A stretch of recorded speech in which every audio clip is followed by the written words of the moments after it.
10 years of frustration. It's not a question of whether you can make money online. It's a question of what systems are you aware of that you can take advantage of to make money online. So we are not looking at individuals that are just doing the thing. We are just looking at a crop of people who are banded together, seeing themselves as a team that is making a transgenerational change. Until you take that decision and say, like the biblical character called Esther, if I perish, I perish. There won't be any change. Most importantly, will you take action repeatedly? Because action is not enough. Taking repeated action is what creates results. The key is what? Focus. Please, ladies and gentlemen, That's right. with a standing ovation, we want to welcome into this hall, That's right. Mr. Yes. Kwame and Sam Harvard. Put your eyes together.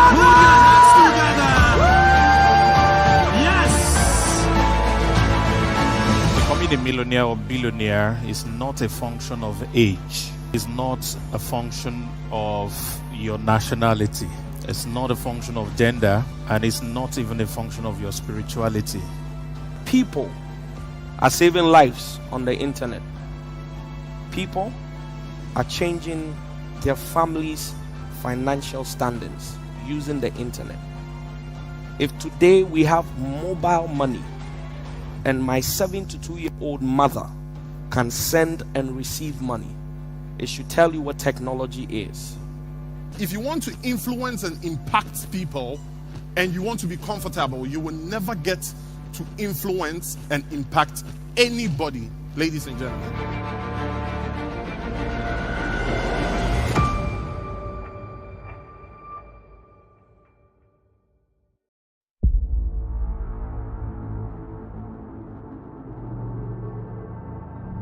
Behind every desire you admire are requisite action that you need to take in order for that desire to transpire.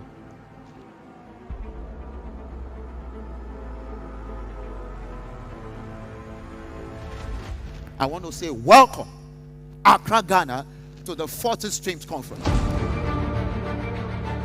Here in the hall, you connect with great mentors. You get information that will make you relevant in your generation. And just the lack of this information can cost you another 10 years of frustration. It's not a question of whether you can make money online. It's a question of what systems are you aware of that you can take advantage of to make money online. So we are not looking at individuals that are just doing the thing. We are just looking at a crop of people who are banded together, seeing themselves as a team that is making a transgenerational change. Until you take that decision and say, like the biblical character called Esther, if I perish, I perish. There won't be any change. Most importantly, will you take action repeatedly? Because action is not enough. Taking repeated action is what creates results. The key is what? Focus. Please, ladies and gentlemen, That's right. with a standing ovation, we want to welcome into this hall, That's right. Mr. Yes. Kwame and Sam Harvard. Put your eyes together.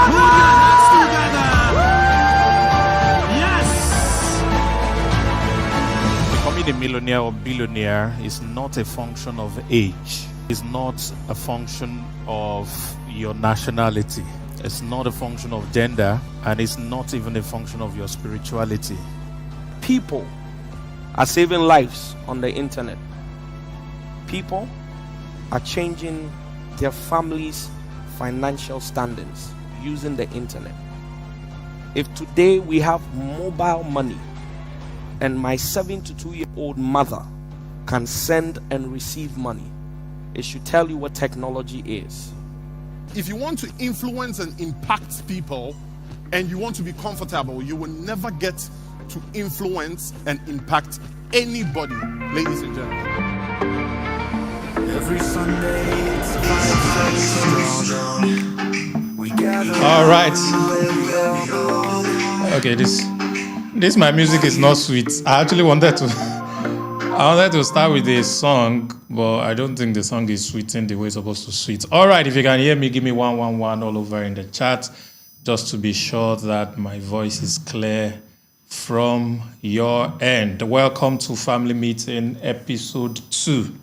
Should I be calling it episode or some other name? Okay, I think we'll just give it episode. It's cool. Started it already. So we're going on 52 episodes in the next 1 year. Today is the second episode where we will be talking about how to discover your niche and your ideal customer.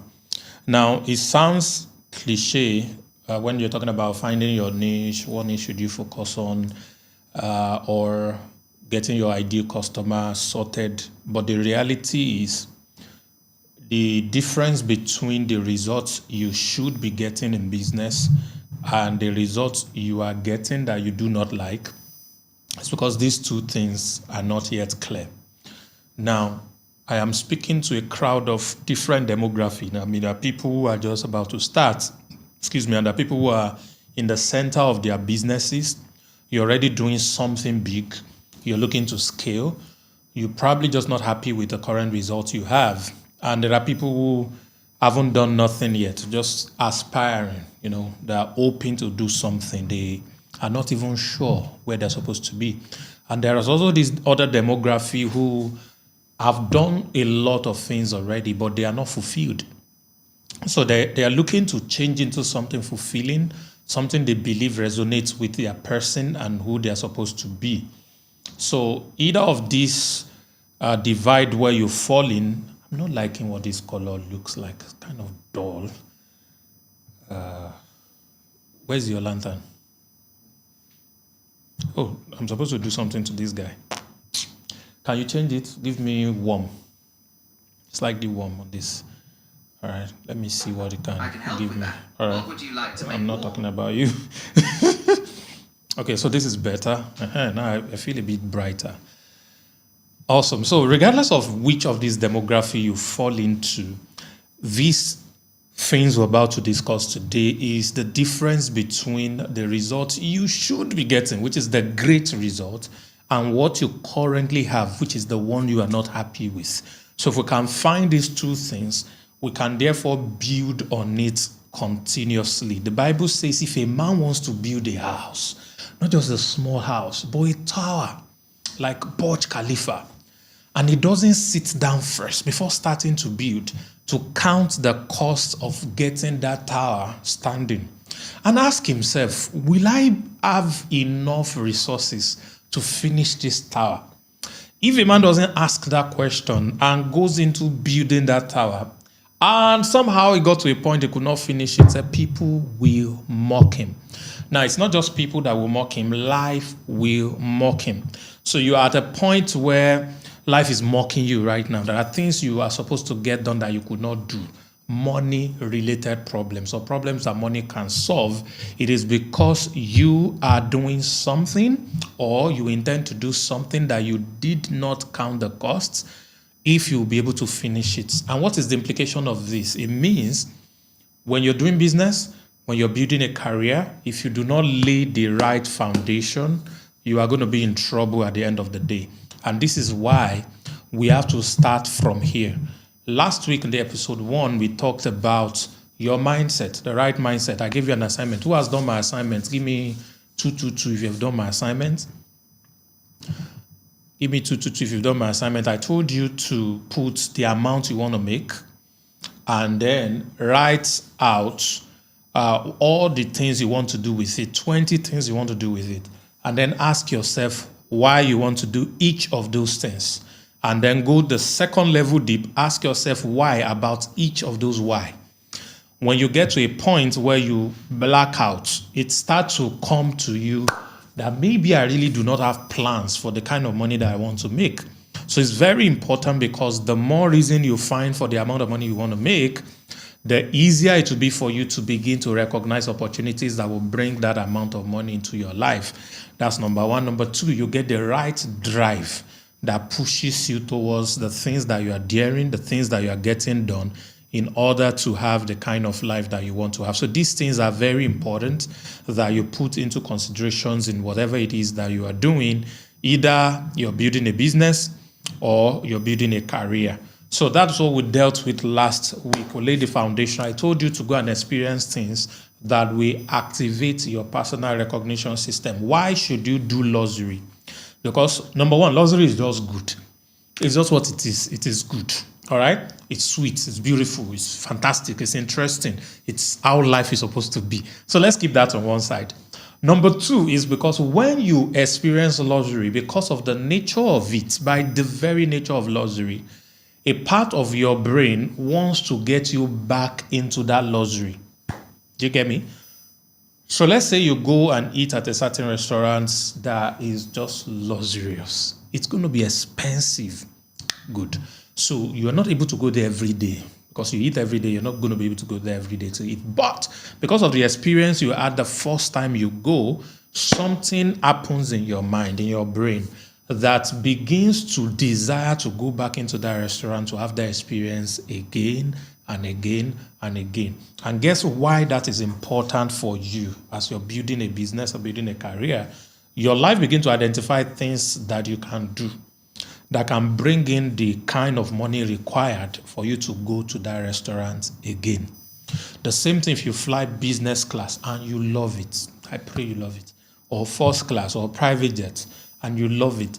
Something in you keeps trying to walk you back so that the next time you're flying, you're back in that luxurious place. So these are ways we train our mind. We're gathering memories so that we can find our way back over and over into that space, into that state of luxury. So this is why it's important to do your best to experience the most expensive or the most luxurious things for almost everything you're trying to do, if not once. Just do it just for the experience. And when you do it for the experience, it lays some kind of foundation for you that you can begin to build on. So that was the first thing we dealt with last week. If you do not attend last week, go to your LAP platform. You will see under the 7-figure affiliate guide, that's affiliate training, you're going to see the recordings of all the family meetings are going to be there for you. You can go through them and have fun. All right. And it's also on my YouTube channel, by the way. You should know. Subscribe to it so you could also be able to watch that. All right. I want to welcome you to episode 2. This is week 2 out of the 1 year. What I'm doing is to take you on a journey gradually to a point where you can conveniently build a business doing over $10,000 a month online. You could do more, could do less, but an average person who follows these 52 weeks of training will be able to do a minimum of $1,000. So I am saying get into a master's program with me for 1 year. Our class is going to be once a week. So we have 52 classes we want to go through. All these 52 classes are already made and already done. They are available already. Maybe one of these days I'll probably just give you the curriculum so that you see all the things that we are going to be dealing with across the 52 weeks.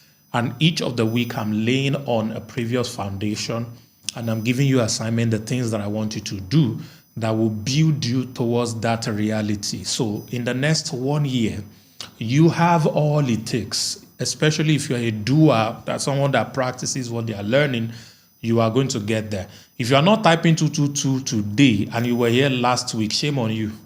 Because I don't know why you will attend a training for that long and you will not do your assignments. There are no two ways to getting results.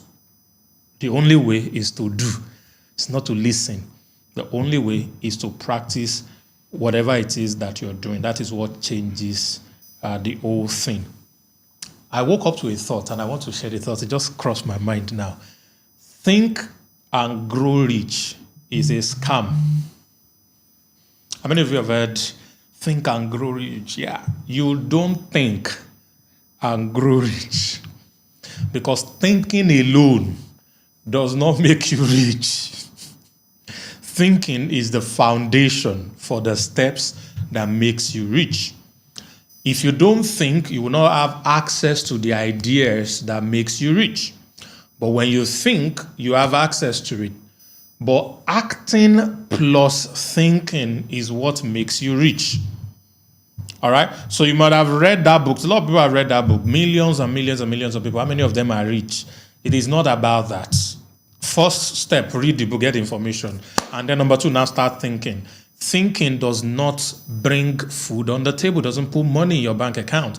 What puts money in your bank account is the thinking plus the doing. So listening to me does not do you the good, does not make you the money, does not do nothing for you.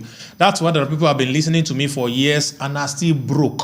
So it's not their fault or my fault. It's the fault of the fact that they do not practice the things they are learning. No matter how powerful an information is, or a piece of information is, if you don't act on it, you don't get the desired result, the desired outcome you're supposed to get. So I'm using this lay foundation for you to know that following me through on this 52 weeks is not what's going to change your life. What will change it is listening and learning and then applying the things that you want to do, all right?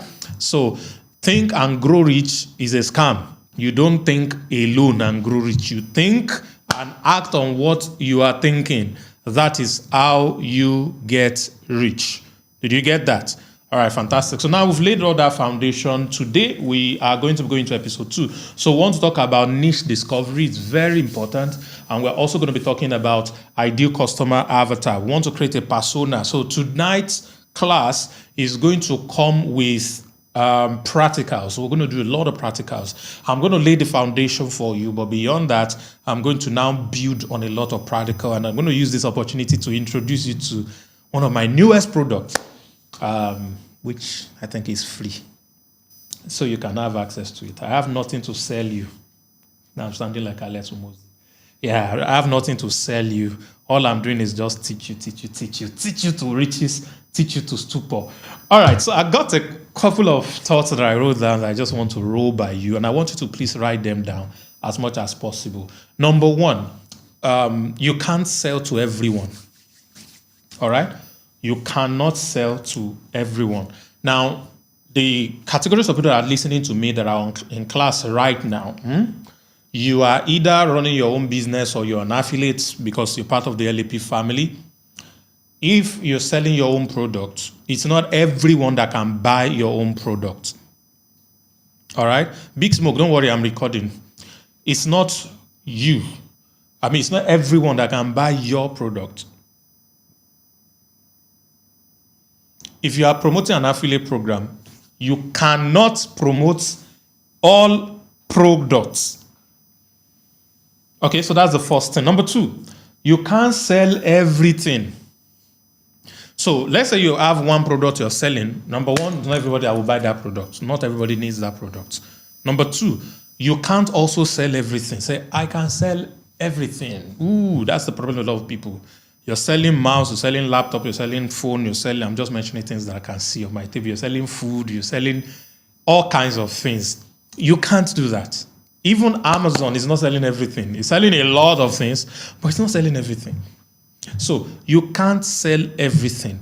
And even the biggest of the retail stores that we have on earth today, I think is Amazon, probably is Walmart, they are not selling everything. And even all the things they are selling today, they didn't start out by selling all of those things. They evolved into it step by step as they grow bigger, have structure that can accommodate more things, and then they began to expand into all of those things. So you also cannot sell everything. This is why having a niche is very important, okay?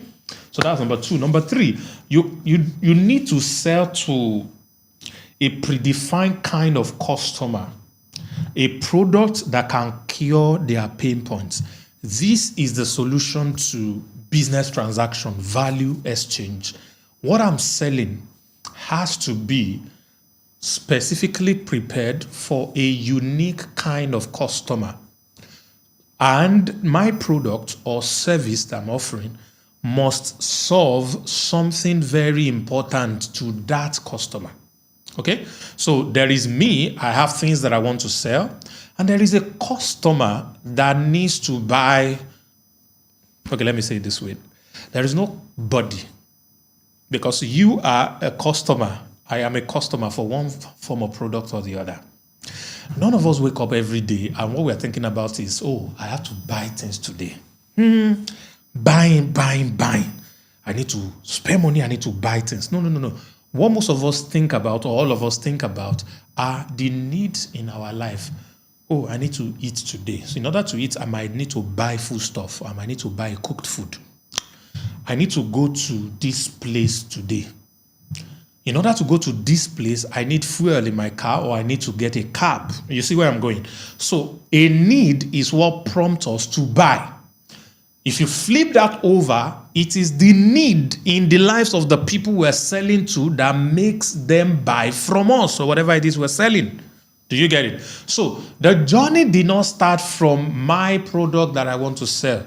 The journey starts from what need do people out there have that I can solve with my product.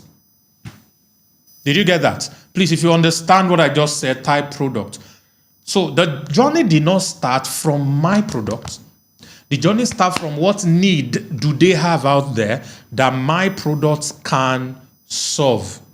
So that is the best way to start, which is the foundation of everything that we're talking about. So it's very important that we get that correct. Hence, which is the fourth thought that I wrote here, we need to have what we call a product-customer match. A product-customer match. It's very important. If there is a mismatch between the product and the customer we're trying to reach, there's going to be a lot of problem, because the customer doesn't need our product. We want the customer to buy our product because we want to make money. We want to sell. We have a dream. We have so many things we want to do. After we are able to sell our product, but nobody's going to buy our product because they don't need our product. The question is, that thing you're selling, who needs it? That thing that you want to sell, who needs it? If you're an affiliate and you're going to promote, let's say, digital courses, what is that course all about? Who really needs that course? Is there a connection between what the course offer and the need in the lives of these people? If I can get this connection secured, then I'm going to be very, very good. So putting all of this in mind, you need your own people. All right? You need to have a niche. There are about 3 different ways to talk about this niche thing. One way is to talk about it from personal branding point of view, which we're going to get into. The second way to talk about it is from affiliate point of view. And the third way to talk about it is from a business owner point of view. A business owner sometimes look at a need in the market, especially entrepreneur, and think to themselves, how can I create something that can solve these problems? Okay, I'm going to do this, I'm going to do that, so I'm being able to solve the problem for people. So they create the product, and then they introduce the product to the market, and the market buys the product, start to buy it. Another kind of entrepreneur say, I want to sell this product. Now I need to look for who needs to buy this product. And some of them, they create a product, and they said, the market is not buying my product because there's no demand. So I'm going to have to create a demand so that people can now begin to buy my product. So what do? Somebody made bottled water, and nobody was buying his bottled water because everybody was drinking from tap. So now I said, how do I create demand? So now I went to the source of the water supply of the city and then poured some kind of coloring material to it. And the water that started coming out from people's tap was contaminated by color. It didn't look good anymore, so nobody could drink it. Everybody was afraid. All of a sudden, his bottled water started selling out because people no longer have what they were depending on that didn't make them pay attention to his product. That's unethical, but that is an example of creating a demand in a bad way.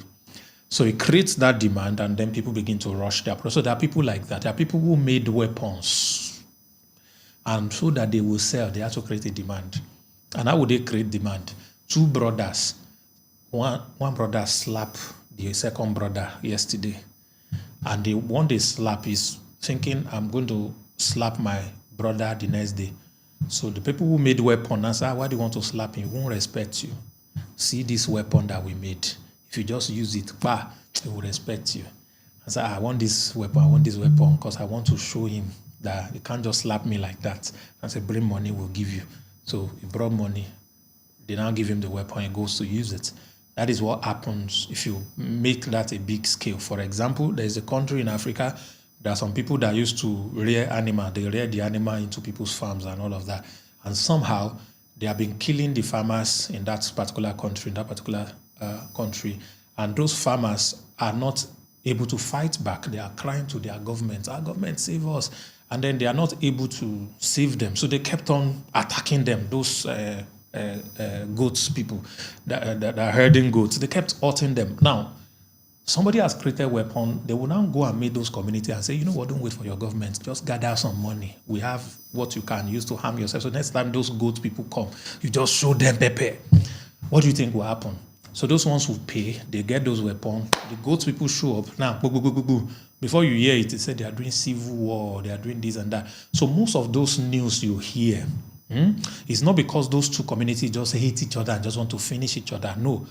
There was a little misunderstanding they could have solved until somebody introduced weapon, all right, which is a product that they made and they needed to sell. So they create demand for their product through unethical means, all right? And there are ways to also create demand for your product through ethical means. But the normal trajectory of business, the best one is to find a need and then create a product to meet the need.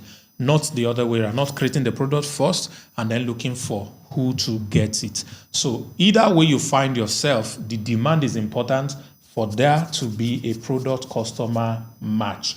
All right, so that lays the foundation for what we want to do. So today we are going to be discovering your niche. Now, let me ask this question just to be sure that I'm talking to the right set of people. How many of you here know exactly what your niche is supposed to be? If you know your niche, please type for me in the comments niche. If you are very clear what your niche is supposed to be, type for me in the comments niche. That's number one. Number two, is there anyone here that is watching who have multiple talents and you're not sure which one to focus on as a niche? You have a lot of things you can do, all right, but you're not sure which one to focus on, all right? You try to do this, you try to do that, you're not sure. You just feel, I'm not fulfilled yet, I've not really gotten there. If you exist like that, please type 777. Let me be sure I have the kind of people. So we're going to do some exercise where I'm going to be showing you things that you're supposed to do. And I'm also going to be giving you access to a software that I made, which is an app. I'm going to be showing you, demonstrating for you how the app works. And then I'm going to be giving it to you. It's free. I have nothing to sell you. All right? Just use it on my head. Use it and be happy. All right? It's going to solve a lot of problems for you. So that is what that is going to do for you. So we're going to be using a framework in order to define our niche. Now, if you're here and you are multi-talented like me, you can do a lot of things. I'm going to help you focus on what you are supposed to do. All right. Now, let me clarify something. People who are affiliate marketers, they have lied to you for a long time. I'm part of the people who lied to you. This is confession time, and I need you all to forgive us. They have told you that there are 3 niches. You know them: wealth, health, relationship. Abi? So I'm an affiliate marketer, so I'm in the wealth niche. It's because Emmanuel Prince typed wealth niche. That's why I remember this. I said, okay, so I'm just doing wealth. Those things, they have their usage, but it is superficial at best. My goal is not to help you sell more affiliate products.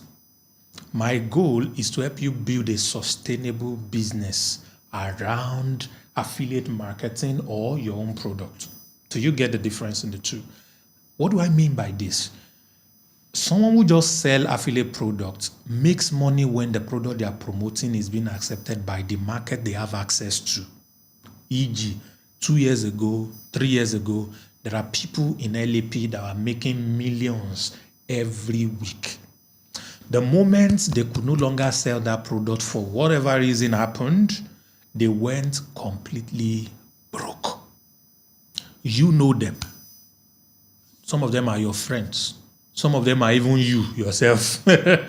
You used to make a lot of money, but got to a point, those products were just not selling anymore. And then you went broke. It's because all you were doing was just making sales of affiliate product. You are not building a business. You are not a business entity. You have no roots. So you are shallow. So that is a big problem. So what I am doing this time around is not to make you sell more product and just make commission. I'm trying to help you build a business that sustains the income you're generating over and over. Regardless of if I gave you affiliate product to sell or not, you are able to sell. And the way to be able to do that is very simple. You need to have, which of this my pen is good? You need to have what we call a community. Okay? So your ability to have a community, all right, is what determines what kind of money you're going to be making and how long you're going to be making that money for. So when you have a community, this gives you consistent income. Now, how do I explain this? When you have someone like an influencer today can be promoting close-up toothpaste. And then the same influencer tomorrow is promoting mobile phone. The same influencer tomorrow is promoting biro. And their base, their fan base, their community do not complain about all of these brand deals. As a matter of fact, they celebrate them for these brand deals. Why? Because it was neither toothpaste, nor mobile phone, nor biro that brought the community to them. Hey, somebody did not get what I just said. It was not any of the products they were influencing for that made these people come to them. These people came to them because of who they are. Their niche. Davido is an Afrobeat singer. All the 30 billion gang came to him because he's Davido that drops hits for them. Burna Boy, they go to him because he was because he can sing. He's an Afro, his name that is Burna something. Because of what he does, he sings.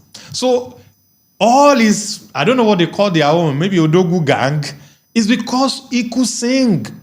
All right? So it doesn't matter what product he promotes, the community are going to swallow it and they will not be tired because he's still good with what brought them to him. So you also, just like this influencer, needs to have a community that came to you because it is you, because of what you represent. Regardless of the product you promote, they come to you for something, some reason. All right? That reason becomes the foundation. So if you start your own business tomorrow, they will follow you. If you're promoting someone's product tomorrow, they will follow you. Regardless of what it is, that is what brings them to you. Please, do you understand what I'm saying? Do you understand?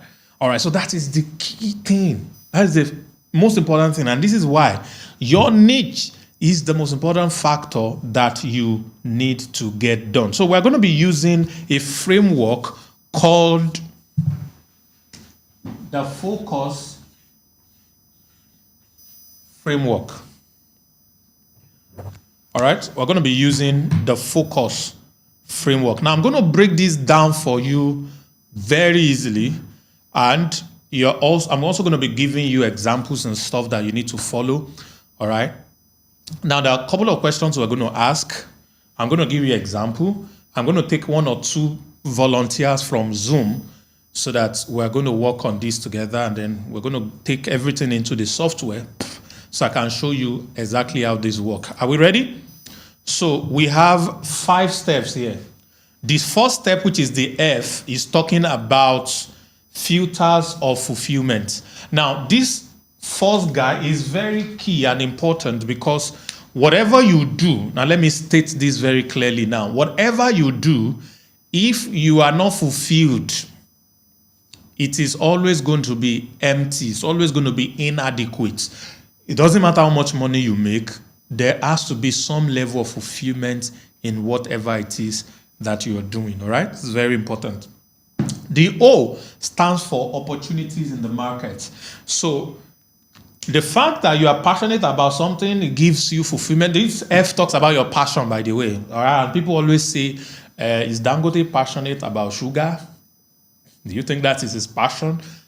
Sugar and cement might not be the guy's passion, but definitely it's his own O. He saw opportunities in the market, which means there's a demand for people. I mean, there's a demand for that thing from people who are willing to pay for it. So, number one, do I feel fulfilled? Does this satisfy me? Number two, are there people that can even pay for this thing? Are there opportunities in the market? I think I need to attend to Zoom. Are there even opportunities in the market? All right. So this is very important, which is the O. All right. And then number three, which is the C, is talking about credibility and competence. All right. This area or niche that I'm about to choose, do I have any form of credibility in it? Do I have some certifications? Have I done any training? Have I been able to help anybody get some kind of results? You know, what are the things that I've been able to do with this particular area or this niche that I'm trying to focus on? And then the next one, which is the U, is very important. It's called your unique story. There is a story, like I said at Brand Daily earlier today on Instagram. By the way, every day on Instagram, 1 p.m. GMT +1. I'm always live on Instagram for about 15 minutes to drop something about branding. Okay, it's important. Your unique story. How did you get to where you are today? How did you become a graphic designer? How did you become a dancer? How did you become a doctor? How did you become whatever it is that you're trying to pursue? And of course, we have the last one, which is very important, is scalability and sustainability. Are you able to keep on doing that thing? Or is just something that will end immediately? So we are now going to go through each of these, and I'm going to give you a series of questions that I want you to answer for me. And then after that, I'm going to give you an example of an answer, because I actually prepared this very well. And then I'm now going to pick a random person, maybe 2 people from Zoom, and we're going to add into the software to do this together. Although we're not going to go through all of the questions on the software, they have compressed it a bit, but we're going to see how we can find it. Are you ready? So number 1, we are going back to filters of fulfillment. So these are the questions that I want you to ask yourself. Number 1 question, what do I love doing, even if I am not paid? Can you answer me in the comments? What is that thing that I love to do, even if I am not paid? Write it down. Write it down. Write the question down. What is that thing that I love doing, even if I'm not paid? Abigail, I like it, says talking. Samuel says sing. Teaching. Farouk says teaching. Even if you don't pay me, I go to teach, they go. I go to sing, they go. All right? For God's purpose, it's football. Yeah. Skills says they love selling. If you don't, that one is a very tricky one. So can you promote my product and not collect commission? You will still do it. Can you do that? Julia. Dion says teaching. Eniola says teaching. All right. I say even if you are not paid. All right. Number 2 question. Under F, under filters of fulfillment. What types of problems do I enjoy solving? What types of problem do I enjoy solving? Okay. Usman said listening to music and watching movies is the kind of thing he could do even if nobody is paying him. All right. Growth Grid says, I love to teach. Fantastic. So what type of problems do I enjoy solving? Keep that. The next question is, which of my skills energizes me instead of draining me? Like, of all the things I can do, which of them do I not get tired of doing? if I start to do it like this, I don't get tired. I just continued and continue. Which of them? And the last question on that is very important. If I had to do one thing for the next 5 years without changing or doing something else, what would it be? If I have to do one thing continuously, I'm not doing anything else, what would it be? Which of my skills, which of the businesses, which of the ideas, which of the talents will I stick to if I do not have to do nothing else? And between 2020, which one are we, 2025 and 2010? Is that 2010? 2030. Sorry. That's 20. Please don't laugh at me. So between 2025 and 2030, what is that one thing I can be doing that I won't change? I mean, like, just like that. All right? Somebody says surfing the nets. Just be browsing the go. How are you, browser?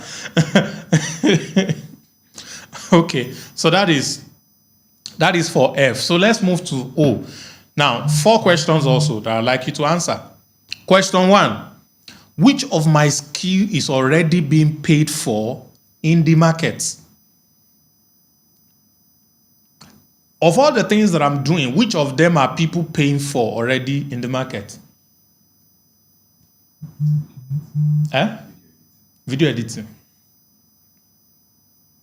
Any other one? Oh, you don't even know your skills again. Yungo? You don't know your skills. You can trade forex. Are you sure? Okay. So I have a forex trader in the house. So people are paying for forex trading skills.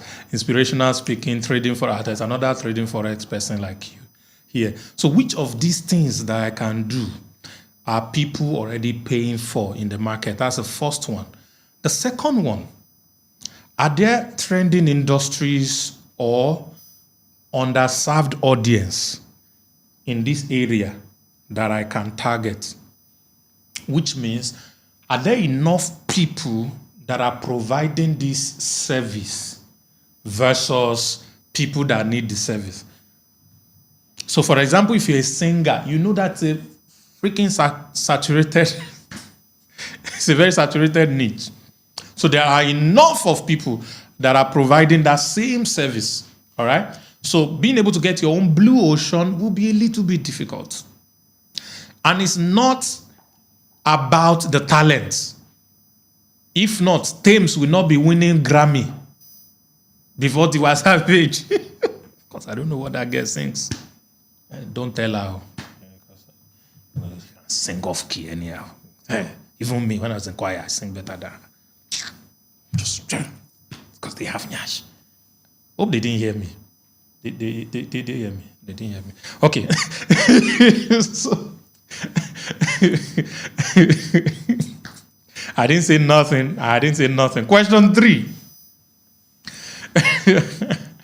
What are people constantly asking me for help with? What is that thing that people are always saying, please, can you do this for me? Please, I want to do that. What is that thing that they are currently asking me for help with? All right? And then the final one here.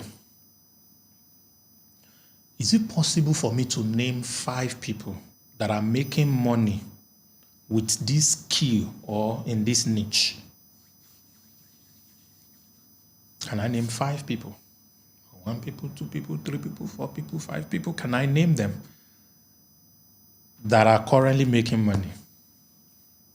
Okay, Samuel says people asking me to teach them about cryptocurrency. Fantastic. So let's go to credibility and competence. We have 4 questions also to deal with under credibility. Question 1. Which skill or ability do I have clear results, experience, or testimonials in? which skill or ability do I have clear results, experience, or testimonials in?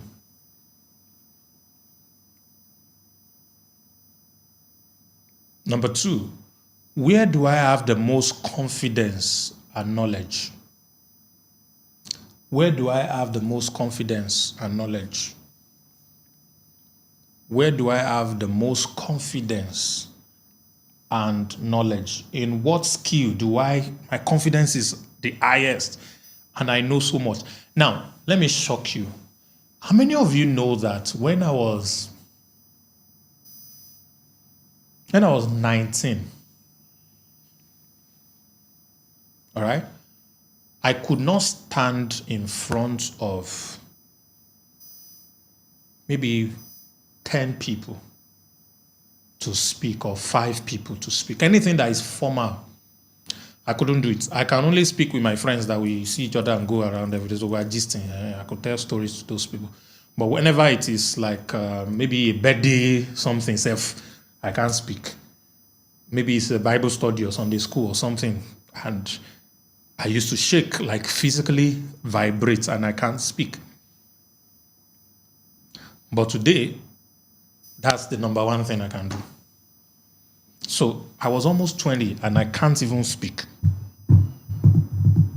And 20-something years later, I am one of the world's best speakers. I can teach you to stupor. I'm not teaching you today to stupor. All right? So that is my story. Okay, we're going to get into that. Question 3, do I have any formal or informal training in this area? Any formal or informal training in this area?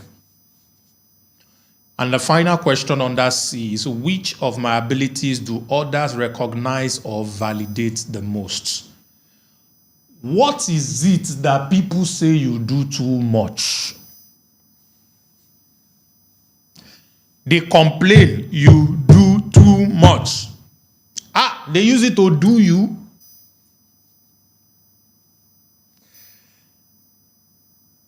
For some people, the things that is coming to your mind is not a good thing. So they follow woman too much. So that's your niche. Oh, have mercy, oh Lord. Some of you talk, you talk. Some of you press computer, some of you press phone too much. So everybody complains about you. It is not a bad thing. It's a pointer to something. Okay? It's a pointer. It's a pointer to something. We used to have a friend back then. If, let's say we have 4 friends, and this guy is like the 5th person. When he's not with us, we're talking about business, expansion, making more money, the investment we could make. We're talking about other people that are gone ahead of us that are doing well. But the moment this guy enter this conversation, when he shows up like this, we start talking about women. He's a terrible influence. That's his niche. In 5 minutes, we're already talking about Nyash. Very terrible human being. Oh my goodness. All right. So that is the question under C. They said no sound again. What's going on? I have sound though. Philip, I think it's you. Please, if you can hear me, give me 111. Yes, thank you. There is sound now. Said there's sound. What happened to it? Why did you let it close? Let me unclose it for you. This is the beauty of doing live class. You can actually... you have left it for a long time. No wonder. All right, there's sound, so guys can hear me. Fantastic. So let's go to unique story. So question 1 under unique story. What's a personal experience I've had that could inspire or teach others? What personal experience have I had that could inspire or teach other people? In other words, what is your hero story? What is your hero story? All right, very important. Question 2. How does my background, culture, and journey makes me different in this field? How does my background, where I'm coming from, my culture, what my life's journey has been so far, how does it stand me out? I speak with an accent. I hope some of you know, because it's not my first language. So when I was 15, 16, 17, 18, yes. When I was 18, I had a very strong Ilorin accent. Very strong Ilorin accent. Very strong. So I still speak. I still speak nonetheless. A lot of people relate with it. And I used to switch. I have a friend who's a South African. When that guy is speaking, I just feel like punching him in his face. A lot of you know him. It's like, how did you, when they were going for how to speak like Oyibo, I missed the class. I did not go. And this is why it's important. I have a niece. Each time my niece is talking, I'll be saying, which one is this Oyibo? Because the mother, who is my sister, decided to put the little girl in a school where they will not spoil her accent. So she's speaking Oyibo accent already. So I wish my parents had put me where I can speak Oyibo, but where they put me, all we are shouting is Allahu Akbar, Allahu Akbar. So it was purely Ilorin accent I grew up speaking. It was later on I now start to fine-tune. So that's why I still speak in huge accent. I don't like it, but I have to live with it. But the reality is that people who just like me because of that. You may not like me, it's your own cup of tea. I don't care. But some people do like me because of that. So it's a kind of story. So it relates to people who have accent also and want to be a speaker. All right. There's a friend and a client in Dubai who has a very strong H factor. And today, the lady is doing videos that are going crazy viral all over the world. People are viewing, getting awards. Big. She doesn't care. You are still saying, I cannot sound like them. I'm not going to speak. Better start. All right. What do I do? What do I believe differently about the skill or the niche than most people? Do I have a different belief about this area or this skill or this niche that other people probably don't see it the same way? All right. And can I use my story to connect deeply with a specific audience? And then we are on the final part, and now we're going to get into the sweet part of this now. On the final part, which is the scalability and sustainability, the S. Remember, we're talking focus.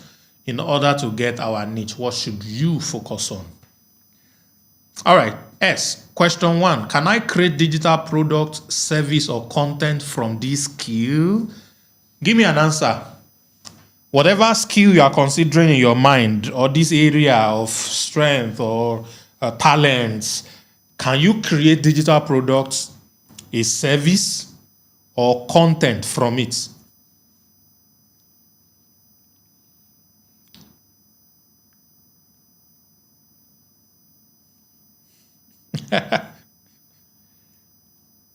Can you do that? That's question 1.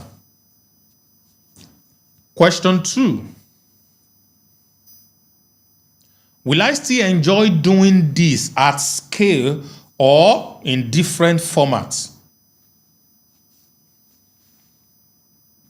Would I still enjoy doing this at scale? Like if I have to do it for a lot of people. So for example, you're a graphic designer, you design one flyer. What if they bring you 1,000 flyers to design? Will you run away? Or would you be able to put structure in place that can now allow you take on? Somebody say I have a digital product. Say fantastic. Okay, great. So let's go to the next one. The next question. Is there potential for passive or recurring income in this thing? Very deep. Is there potential for passive or recurring income? And finally, one of the most important actually, is can I grow a community, a tribe, or a brand around this thing? Can I grow a community, a tribe, or a brand around this thing? So if you have been able to answer all of these questions, that's 5 in 4 places, that's 20 questions, you will begin to get some form of clarity. But I've gone ahead of you to help you break it down and make it so simple and easy for you by developing an AI tool that will do all of this for you easily. All right. So I don't know my niche. I don't know what to focus on. That was a yesterday problem. Today is your lucky day, and we're going to rock it together in a jiffy. But before we go on into that, let's take a kind of an example. All right. So I'm going to pick an hypothetical. I picked an hypothetical example, and I'm going to run with that. And then I'm going to get a volunteer from amongst the people that are on Zoom, so you can talk back to me. And we'll get into the software and then generate a niche for you. Okay. So let's start with the first example.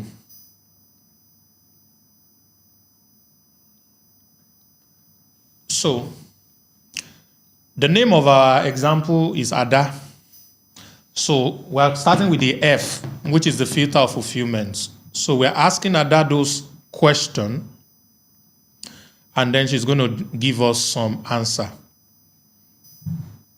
So question 1 that we're asking Ada is, what activity can I do for hours without feeling tired?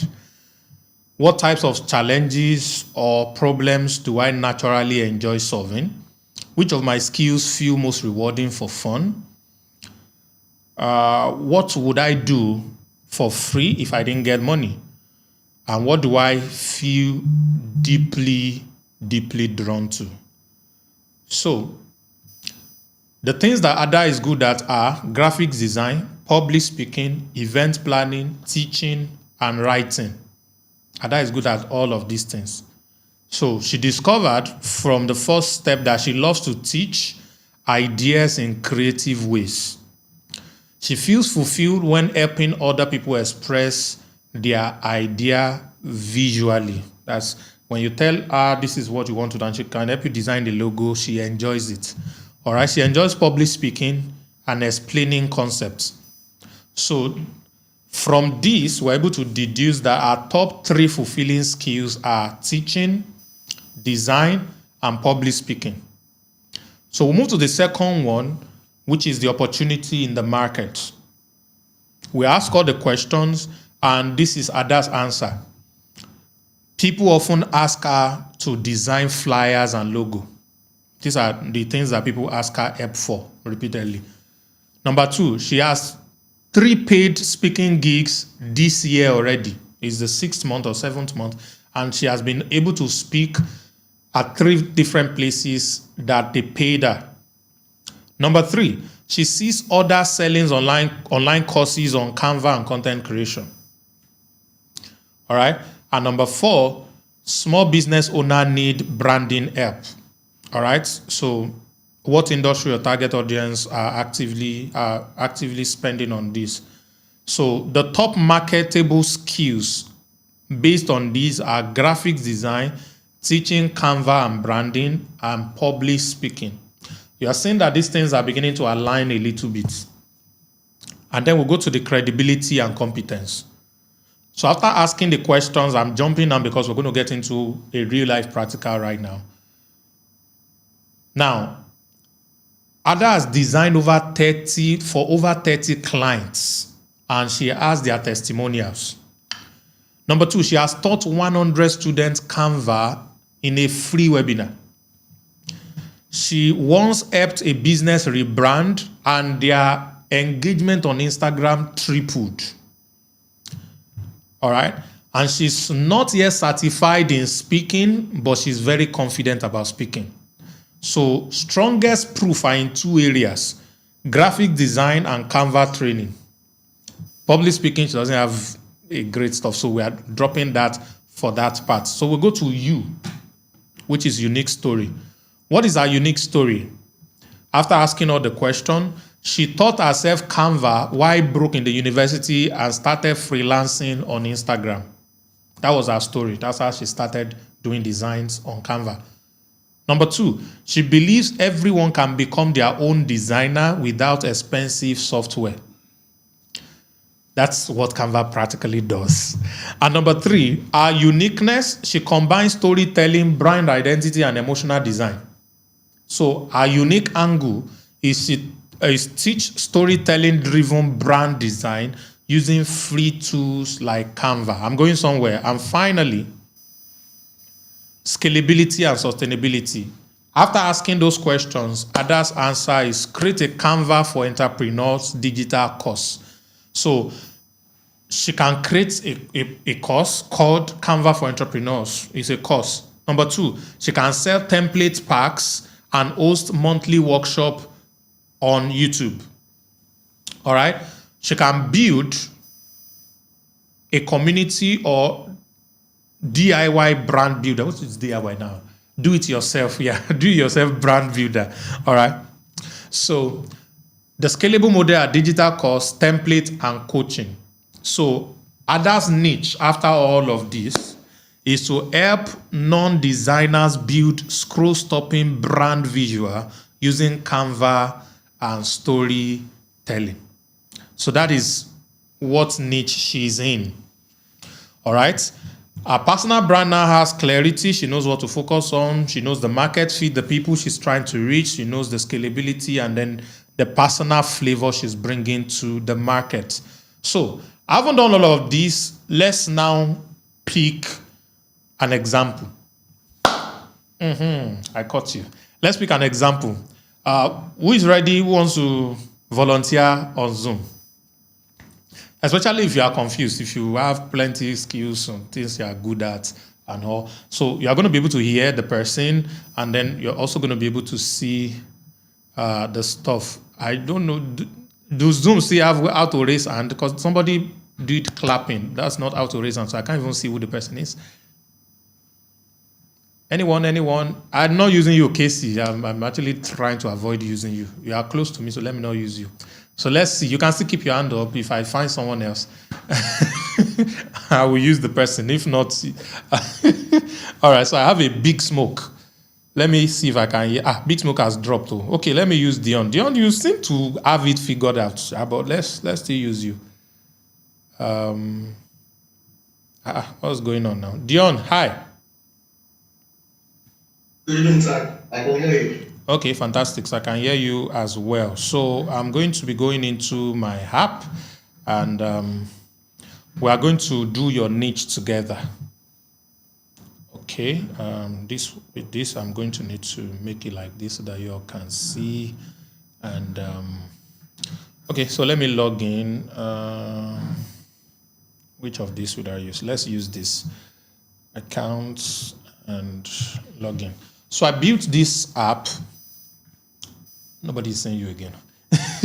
I built this app so that we'll be able to get these things done easily. Do I have... Okay, this is not...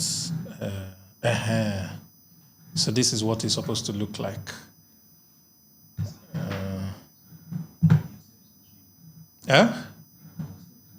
I'm not supposed to show. That's what I'm trying to tell you. I'm not supposed to show. Dion, can you see this? Yeah, I can see. I can see it. Okay, I can do niche. So we want to do niche stuff for you. So we're going to be answering this question together. I'm going to be typing it in for you. So the first supposed to be here. Okay, like this is perfect. So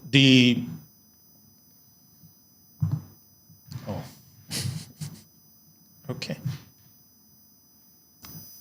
So the first question, there are about 6 questions that we're going to answer together. So what are the skills, passion, or talent you have? Give them to me. Let me type. All right, I like copywriting.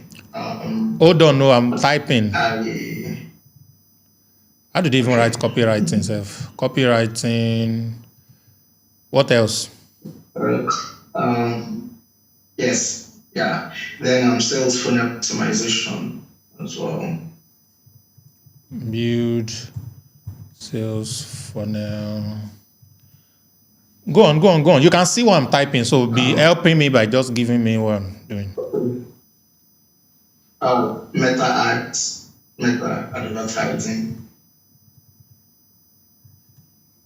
Okay.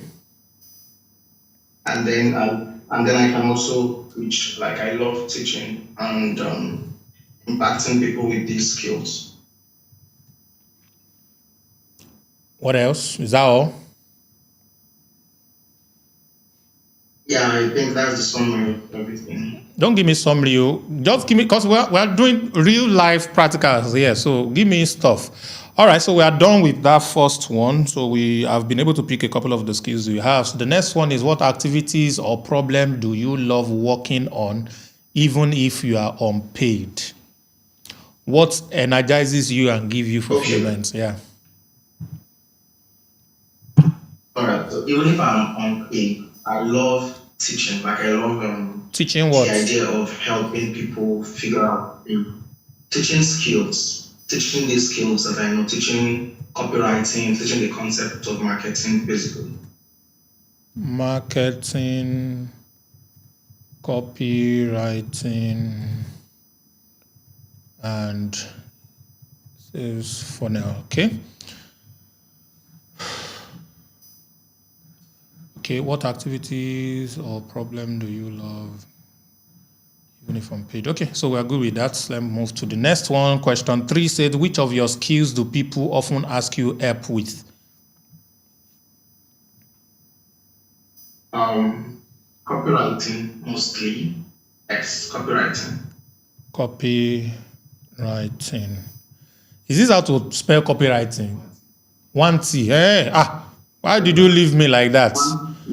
I told people I had third class from school. You people did not know that I did not know English. Because I'm here teaching you, think I know book. Sorry, now we have fed the AI with a lot of it as well. So copywriting is it, pa? Okay, good. So where have you already gotten result, testimonials, or recognition? You mean the skill? Yes, in which of the skills that you've outlined earlier? Can you hear me? In all of the abilities, you've mentioned so far, where have you gotten a lot of result, testimonials, or recognition the most? You can mention as many of them that you have testimonials, credibility, whatever I know. So give it to me. Okay. I've gotten in all. But basically, like the ones I've gotten the most are in copywriting, in meta ads, and sales funnel optimization. Those are like the ones I've gotten most results in, and I have testimonials to attest to it. Okay.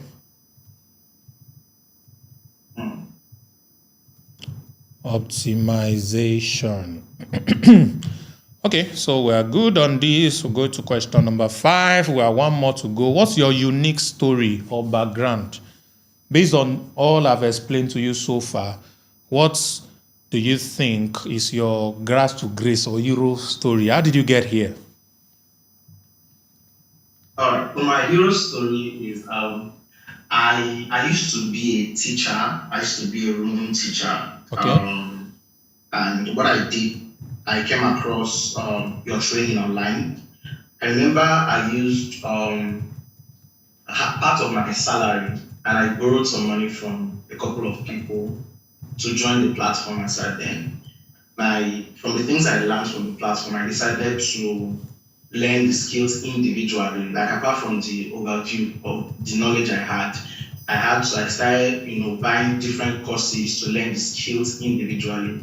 And I kept practicing, and honing the skills, mastering it, and stuff like that. And that's how I grew, right? And then at some point, I also started teaching people. Then I haven't even gotten any results. I just, teach people, talk about what I know and stuff like that until I landed my very first writing gig. That was when it began to make sense to me that, okay, this thing actually can pay you and stuff like that. Yeah. Okay. So I've tried my best to type something that sounds like your story. So I used to be a classroom teacher till I met some Harvard Online and learned digital skills like copywriting, meta ads.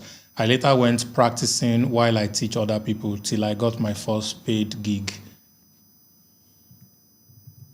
From there, I've gone ahead to perfect my skills in these areas. Okay. Okay, fantastic. So let's go to the final one. If you are to turn one skill into a product, course, or content channel, which one feels most sustainable and exciting to you? I would say copywriting and sales funnel optimization, because like they're intertwined, they're interrelated. So Okay. I would say copywriting and sales funnel optimization. Okay.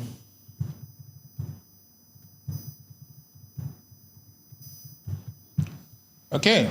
Are you ready for the moment of truth?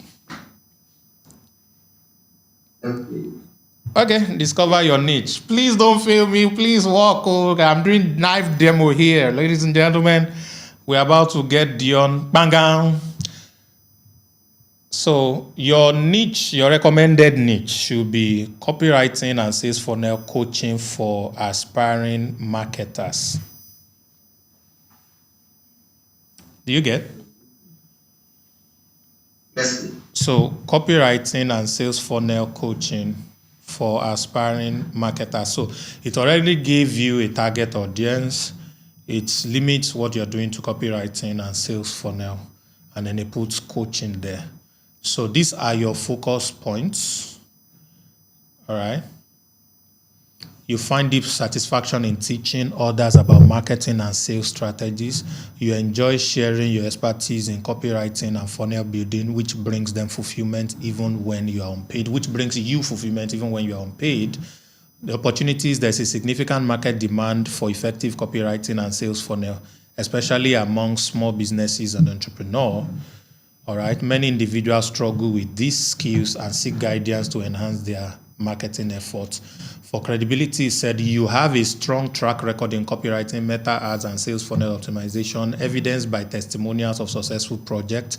Your experience transitioning from a classroom teacher to a digital marketer adds to your credence and uniqueness. Your journey from traditional teaching to mastering digital marketing skills create a relatable and inspiring narrative. This unique background allows you to connect with clients who are also seeking to transition into the digital space.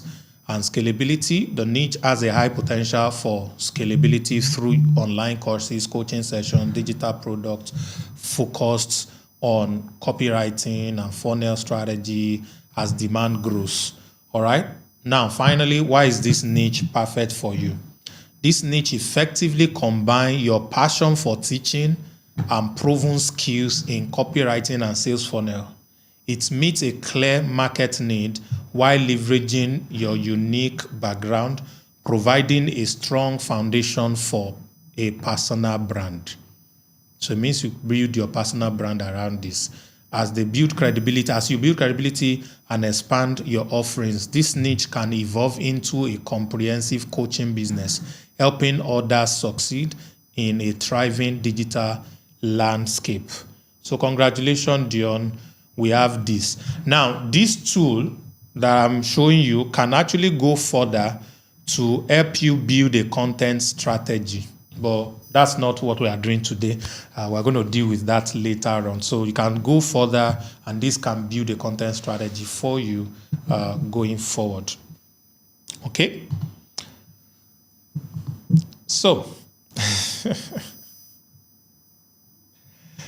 so thank you, Dion.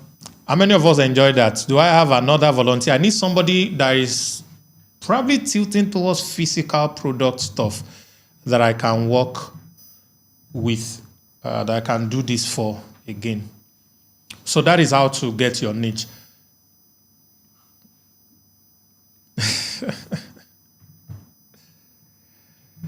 Who else? Who else want us to run this for him or her? Okay. Thank you. All right, so I'm going to give all of you access to the software so you can be able to use it. If some of you have not even stolen the URL already. So you go to brandingwithvad.com. Brandingwithvad.com. That's branding with VARD. VAD is from my name, Harvard. So HARVARD.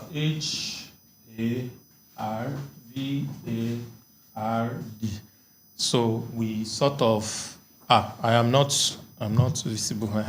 So we sort of just remove the VAD from the Harvard. So that is the name. So branding with VAD is the thing. So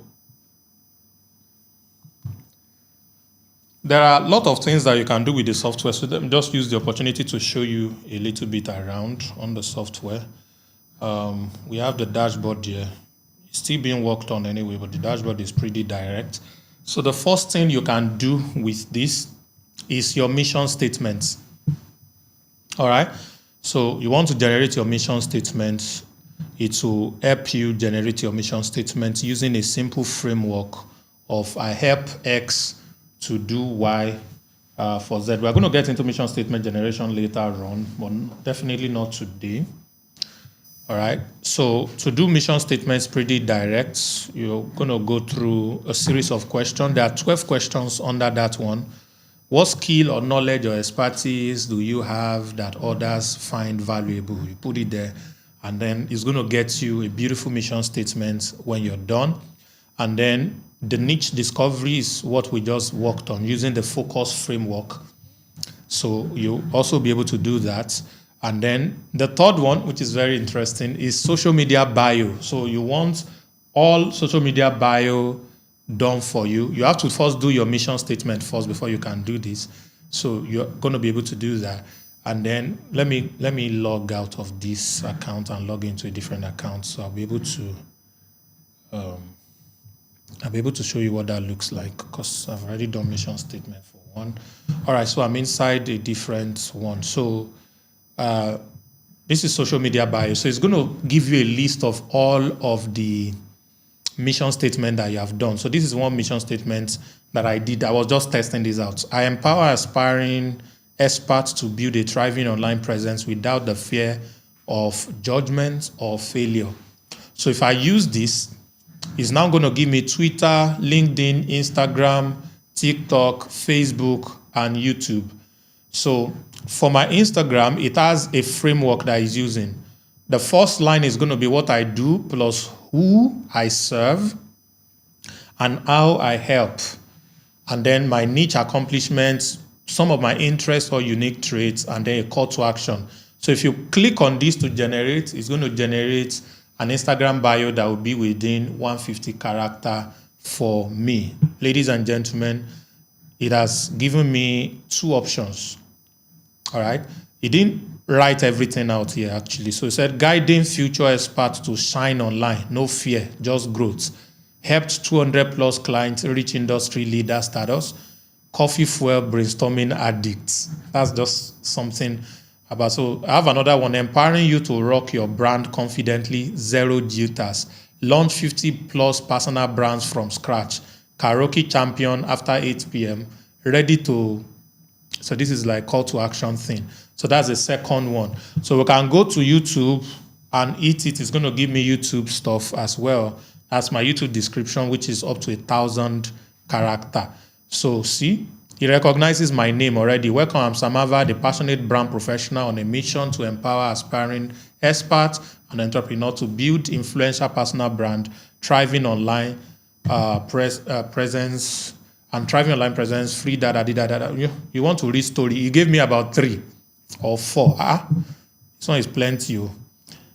He gave me about 4 options. Abi? Is it 3 options? Yeah, 3 options that can work with. Let's go to LinkedIn. So it can generate for LinkedIn also.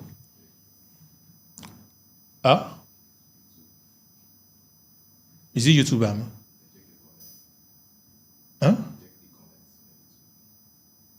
Connect. Which one is Connect? Oh, comment on YouTube. What does it say?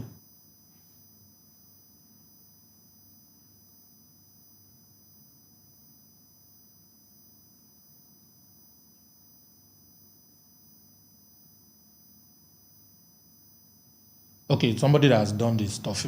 You could have told me now. You now let me use 2 minutes to be looking for what comment am I supposed to look for. All right. So, brand professionals dedicated to empowering emerging experts to build. So it's giving all the social media, even Twitter, X. I can generate bio for Twitter as well. So the tool is currently free. You can go and use it. Have fun on me, bills on me, no problem. Just enjoy yourself. So you can get all of these things done under it. You have Facebook also. You have TikTok. TikTok is very direct because it's only 80 characters that it allows. You can see these are my TikTok bio. Helping you shine online stress-free. Let's kick fear and crush your brand game. I can use that. I can use brand glow up coach. I turn fears into followers, making you a star in your field. All right. Guiding future icon. No stress, no fear, just you thriving and owning your online something. So that is it. So that is for social bio. And then we have content strategies. So this one you have about 4 different steps. You put in your stuff and then we'll be able to generate content for you. So for the sake of this thing, can I have okay, let me show you the one I've done before. So I go to content plan. So it practically saves all the content strategies that I've done. So this one I did for one of my boys in the studio, who is a video production content creation. That's the niche. Video production and content creation. That's his niche. So we did a 30 days content for him. So let me use your own. So these are the stuff. So we have 30 videos. We have 120 viral hooks. We have 30 full scripts that he can use, and he can actually expand it as he likes. All right. So we have day 1. This is the video title. What's your video? Okay, let me use card view. So card view allows me to see everything. So what your videos aren't, or why your video aren't engaging, and how to fix this today. So this is the title of the video that he's making. And then this is what he's practically teaching, addressing inconsistent video quality by revealing top mistakes and providing simple, immediate fixes. All right. Viral hook. So you can use the secrets to engaging videos. Isn't what you think. Okay, secret to engaging video isn't what you think. Okay, stop losing viewers with these common video mistakes. Most creators miss these crucial video details. Transform your video.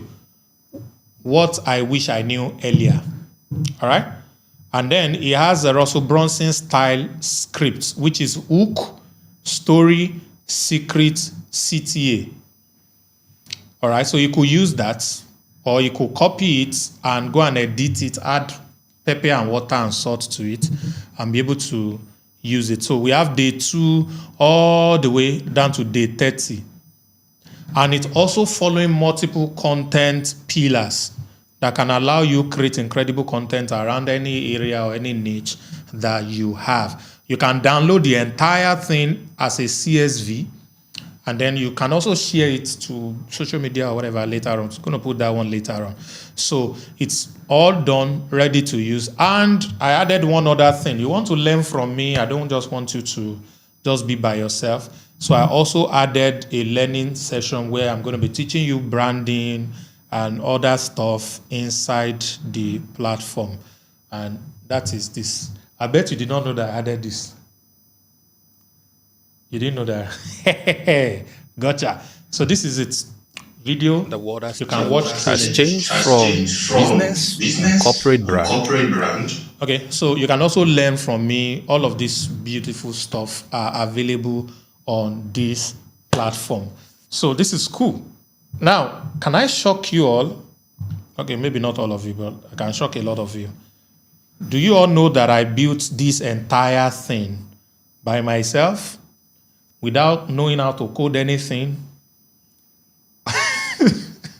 Only using AI. Who believes that? I did this entire website, domain name, and this is also an app. Those of you that are already there, you can save it as an app on your phone. It's an app on my own phone. All right? I access it directly on my phone, VAD AI. This is it. VAD AI. So I did everything with vibe coding. So if you want to learn how to do it, I have a training called AI Millionaire School. All right, so I'm going to be teaching you how to do that. So our world has changed. You don't need to pay for softwares anymore. If you have an idea, just create it, code it. The new software I'm working on right now, I don't know if you have seen it. Have I shown you the demo of it? Have you seen my thumbnail generator? So I'm working on a thumbnail generator right now. I'm still working on it. It's not yet giving me the juice yet. This is it. This is my thumbnail generator. So start creating. How to log in? Let me log in. Do I even remember my password? I hope this is the one. If it's not working, okay. Yeah, it worked. So I have a thumbnail generator, so I can put a man carrying a dog. Talk. Don't worry, anybody can. It's not a URL that can be visited. Don't worry. A man carrying a dog on his head with the text dog man. All right. So I want it photorealistic.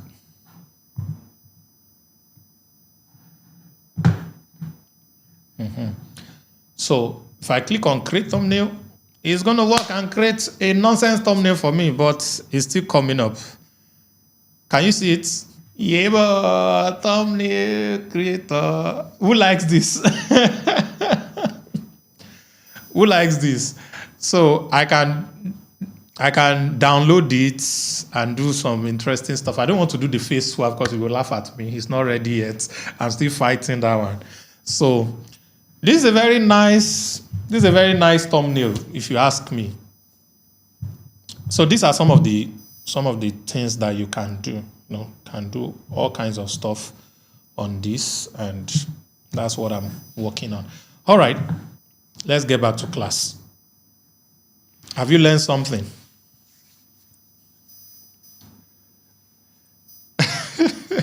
Have you learned something? Now, let me ask you a question. If I were to sell branding with VAD, how much would you be willing to pay for that kind of tool? Do you know I can do subscription, maybe $5 per month, and you'll be able to use it, or you can even pay for the number of generations you can do and be able to generate mission statements, social media bio. You can be doing social media bio for people and be charging them. Use the tool, just plug in a thing or two about what they do, and poof, it will do the whole work for them. And I can be charging $5 for it and be doing free training tutorial on YouTube for it, and people go and get a free trial and then they pay. And I can be doing between $5,000 to $50,000 a month selling this tool all over. There are multiple things I'm going to put anyways. Like I'm going to be adding mission statement. Brand manual generator. That's one of the biggest output documents when it comes to branding. I'm going to be adding it to it. And the good thing is I'm giving it for free for now. I don't know, maybe tomorrow something will touch me and I will put a paid word. But for now, I'm not selling it. It's free for all my students. All my students. It's a fantastic lead magnet. So you want to have an elevator pitch, which is your mission statement. Those of you who have access to it, go and do your mission statement and type it for me. while we are still in class. It's phenomenal. It will blow your mind. It's going to do a whole lot of things for people. And then, so that's what.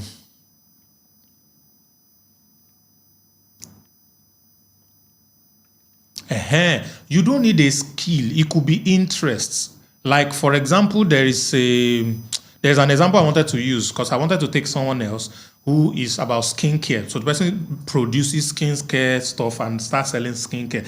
There's another example for somebody who just like real estate. Excuse me. So it's now helping you to know which area of real estate you should focus on. And now you should be able to sell it. So all of that you can build. So go to MLM, type MLM, whatever. So it's going to help you build a brand and help you with content so that you can be able to do content online for that specific stuff. All of this thing I'm saying is part of our brand masterclass. So brand masterclass is going to hold next week Saturday. Okay, we were supposed to have it yesterday, but we didn't have it.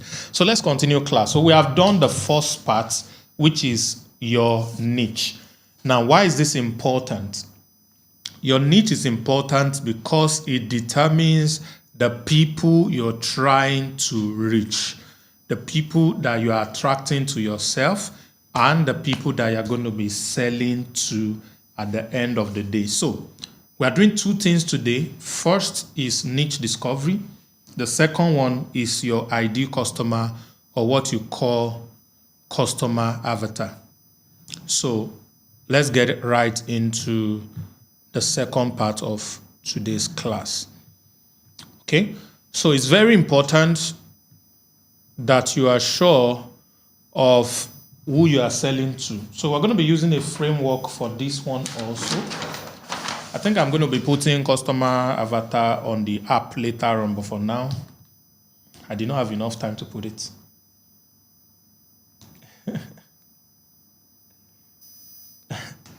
All right.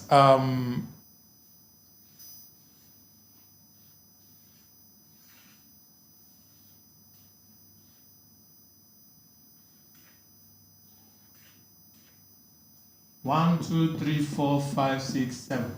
So we have 7. We have 7 different frameworks. So I want you to write this down. Number 1, the P stands for pain points.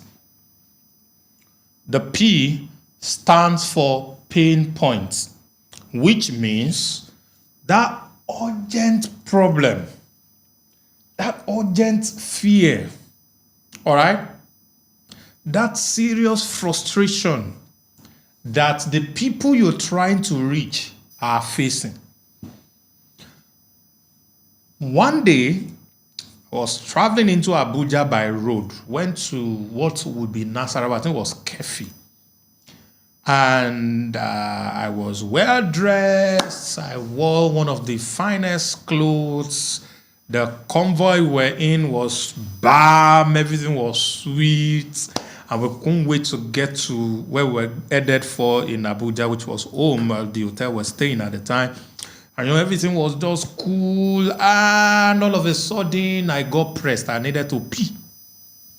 So I started telling myself, we're almost there. We're almost there.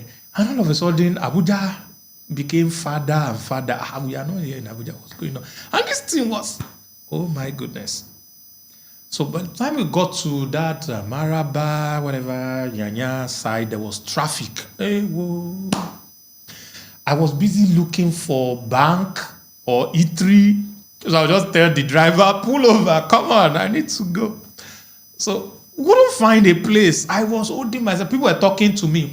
I was like this. Nothing else made sense. I just needed to. So moments will pass that Nyanya bridge like this. Those of you who know Abuja.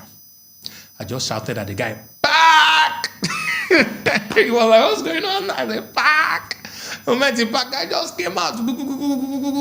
I just did my business out there. I didn't care who was looking. I did my business. I finished. I was like, can we go now? Yeah. What were you people saying? I could hear. So pain points blinds your sensitivity to other things. It focuses on that pain. It's a big deal. It focuses on that pain. So your ideal customer, the people that will bring money to your pockets, all right, are identifiable through pain points. All right, that's the P. That's the first part. The second part is R, which means reachability.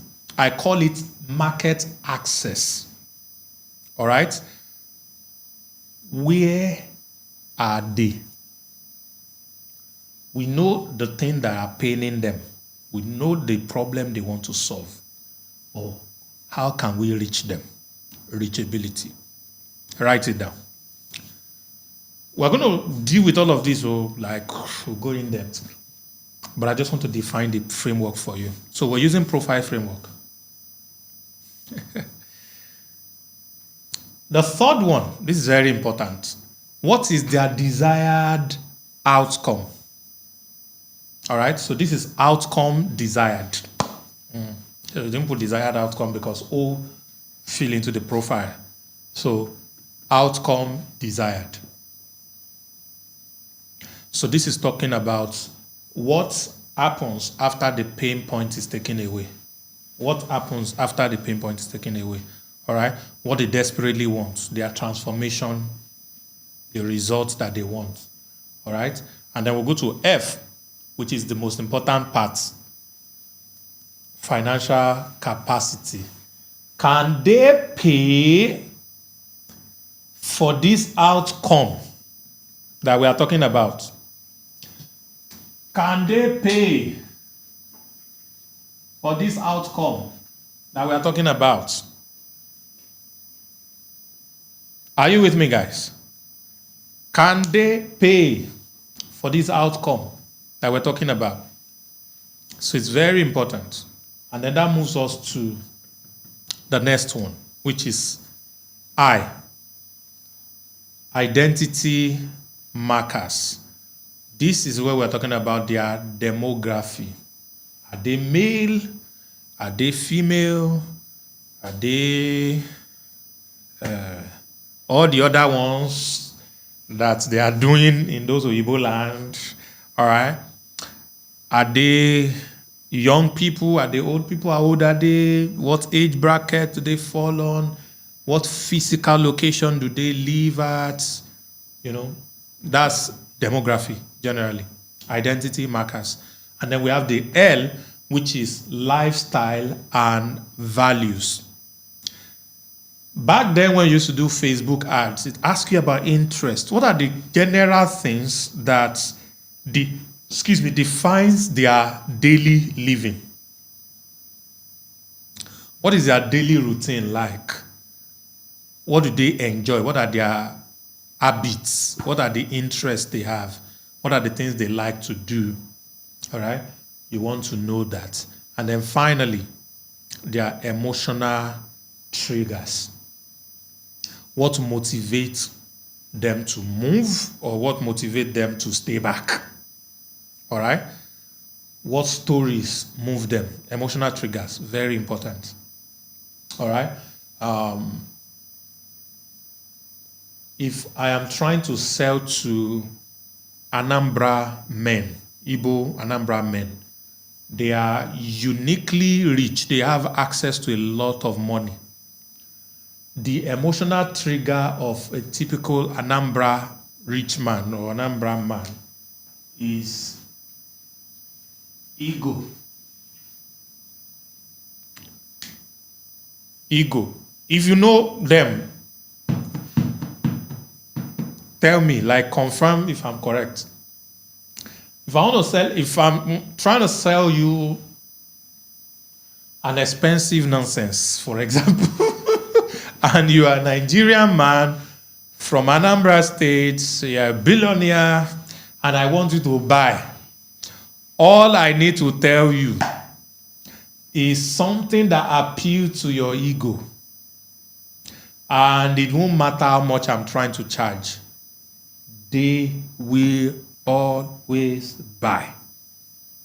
So a typical Anambra rich Igbo man wants to have the most beautiful wife. That's where this Achalugo, I'm going to marry you, came from. So you hope you know. So that's their thing. All right. And if you tell them that if you have this, no one else has it too, you'll be the only one or the first person to have it in Nigeria or amongst your kinsmen or whatever. It doesn't matter how much you are selling it anymore. He's going to pay. All right. So understanding the emotional triggers of your target audience is very key to your ability to succeed. Now, let's break it down further. We're going to look at some of the questions that you should ask under each of these framework. Okay?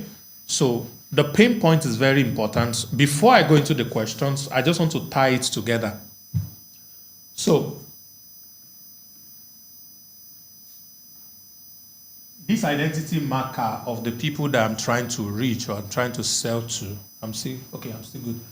All right. This is what determines the product that I'm making. This is what they will get out of the product that I'm making. All right, which is their outcome, desired outcome. All right. This is what determines if I'm supposed to sell to them or not. So, what are their pain points? All right. Can I even assess them? How accessible are they? Are they reachable? What am I doing for them? All right. Can they pay for what I am trying to do? Who are they? All right. I need to know. What do they do?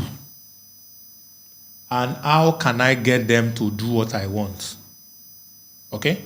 So those are the key things. So let's get into some of the questions that you need to ask when you are trying to define your target audience. So this is going to help you find what we call an audience persona or a buyer persona, a buyer persona, which is one person. And once you know this one person, it will influence your content. So you're making content for this one person. All right? It will influence your products or affiliate products. So you will only be looking for affiliate products that serves this one person. So your marketing will be targeted, laser focused. There is no mixing word or something. You are very clear as to who you're trying to get. All right? So it will influence that. It will also influence your price. It will also influence your price, which is very important. And your price is what helps you get to the target amount you want to make. So what does this mean in essence? So let's go to class a little bit. If I'm trying to make, If I'm trying to make $10,000, all I need to be able to do is my magic number. I need to calculate my magic number in order to make my $10,000. So let me put my stuff here. So so you hear me. So in order to be able to make my $10,000. So if I can sell something of $1,000, I will need 10 people to sell it to per month in order to make $10,000. So how will I know how much I'm supposed to charge price when I know my ideal avatar, who exactly I am trying to talk to? I usually say your money is in people's pockets. You need to create a product or a service and exchange it with them for your money that is in their pockets. Okay? So this pocket we're talking about is this one person. So you have to think about one person. It could be 3, 4, 5. It could be 1 million people that fit the description of this one person. So moment you are clear with this one person, you will now know how many people fit into this persona that you can reach. And moment you know how many people fit into this persona that you can reach, it will influence the price. If the people are fewer and the pain point is big, and the outcome is so desired, you can charge huge amounts like $1,000. So I want to ask you a question. If you're doing a business that is making $5,000 in sales, and I can come up with a strategy for your business that can move your $5,000 in sales to $15,000 in sales after a 6 months of implementation, would you be willing to pay me $1,000 for us to work your business from 5,000 in sales to 15,000 in sales? Let's say your total profit margin here for every 15,000 you make, you're getting like 8K profit. From here, let's say you're making like 2K in profit. So you move from 2K to 8K in profit. Can you sacrifice 1K from here so that you're left with 7K? You retain the knowledge so you can continue making your 8K, and you pay me off only one off. How many of you will pay that price? How many of you will pay that price? Fantastic. So, my target audience are earning $5,000 currently. $5,000 is not enough for them because they want to expand their income. That becomes the pain point. All right? That becomes the pain point. Most of them are active on Instagram and LinkedIn, so they are pretty reachable to me. Their desired outcome is increase in revenue. I'm thinking $15,000. All right? So this is times 3 of what they were making before. Huge promise is great. From their profit, they were making $2,000 profit. Now they are making $8,000. Now they would like to make $8,000 profit. So that is 4 times their initial profit. The margin is now getting bigger. Okay? Can they pay me? Answer me, please, in the comments. Can they pay me? Can they pay me? This persona that I'm trying to build, can they pay me? Am I the one missing the comments? Can they afford me at $1,000? Fantastic. They're already making 5,000. They have 2,000. So they are sacrificing half of their profits to pay me for a 6 months of implementation. In these 6 months, they are going to be implementing whatever I'm showing them that can now boost their income into 15K from 5K they are currently doing. So that's exactly what we are talking about with this. So once you are sure and clear about the persona you are looking for, it will influence the kind of content you are making, because now you will be talking to their pain points. Now, on Brand with VAD, when you are creating your content, the data we fed the AI with is creating your content based on pain points. What exactly are they going through? That is a problem. So you are solving the problem for them in your 1-minute video, in your 30-second video. One pain point, one problem, one solution. In your 30-minute video, you put a viral hook on top.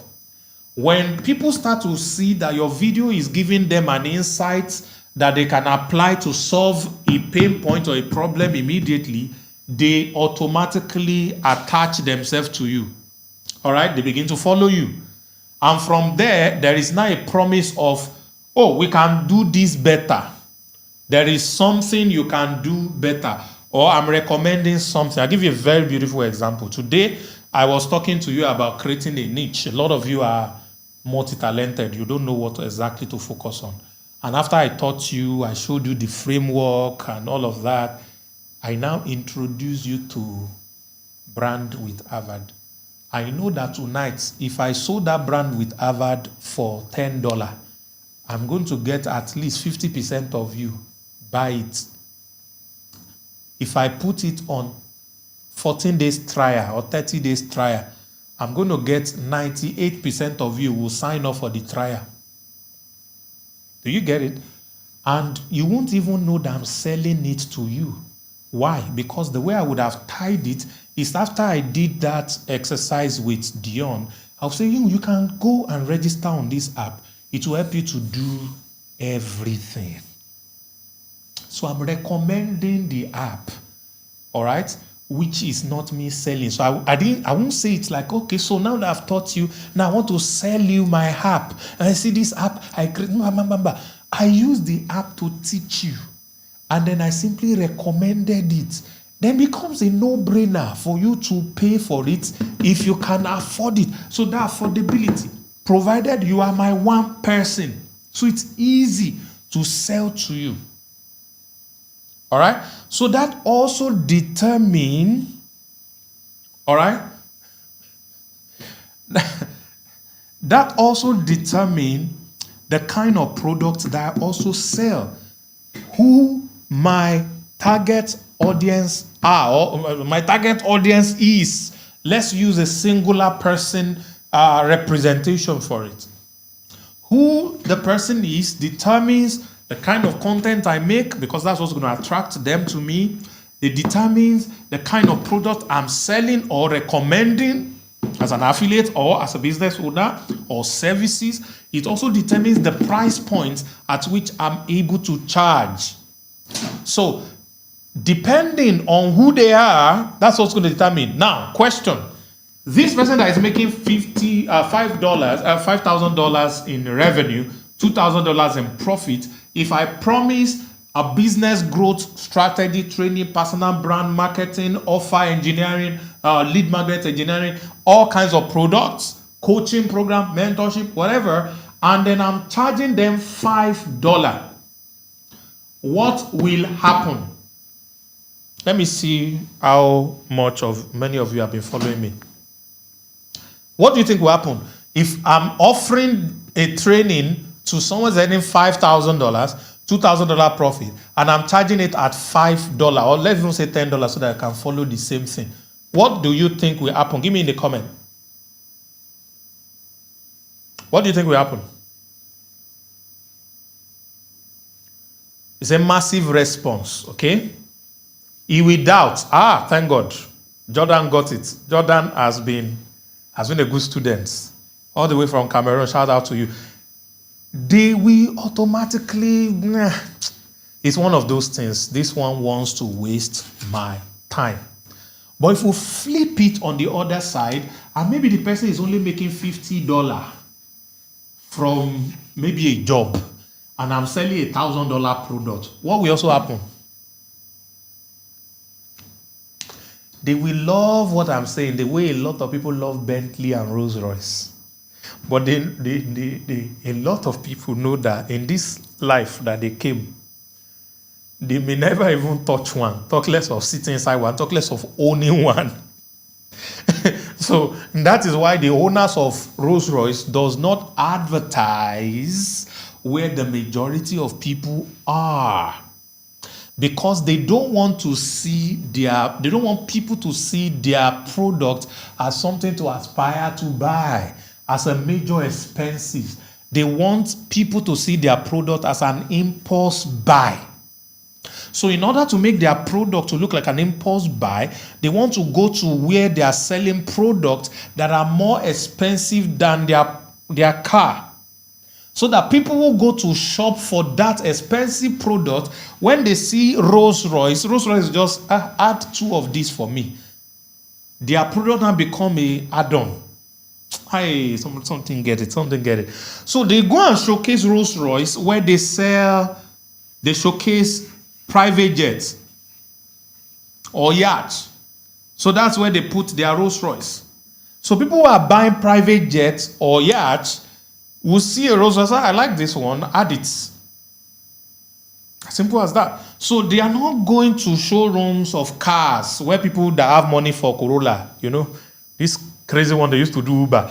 They go there to wear suits because they have listened to some other training. They say, the car, let's give me key, let's test run. So in that showroom, the most expensive car is Rolls Royce. So people don't go there. They are not going to buy. But Rolls Royce understand that we need to position our product to look like an add-on. So which environments do people go to buy a product that makes our product look like add-on?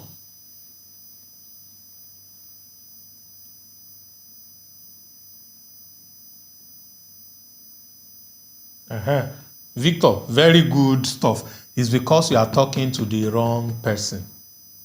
Rolls-Royce recognized that going to private jet shows, their product will not be expensive anymore. Their product will now be cheap.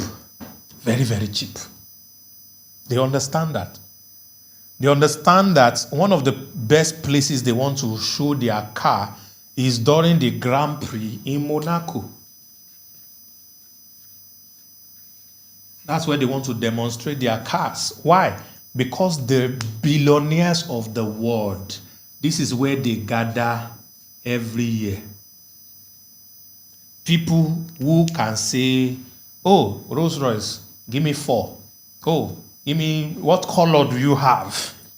All right, not how much is it. Well, how many colors do you have? How many can you supply in the next 6 months? That is the language of such people. So they position themselves for that one person. Please, guys, do you understand everything I've been ranting since? Do you understand it? So the clearer we are about the profile of our one-person buyer, it determines the content we're going to make. It determines the products that we can offer to them and also how much we're able to charge. Now, this price is important. Remember, what we're trying to build is an income of $10,000. All right? You can make your own bigger.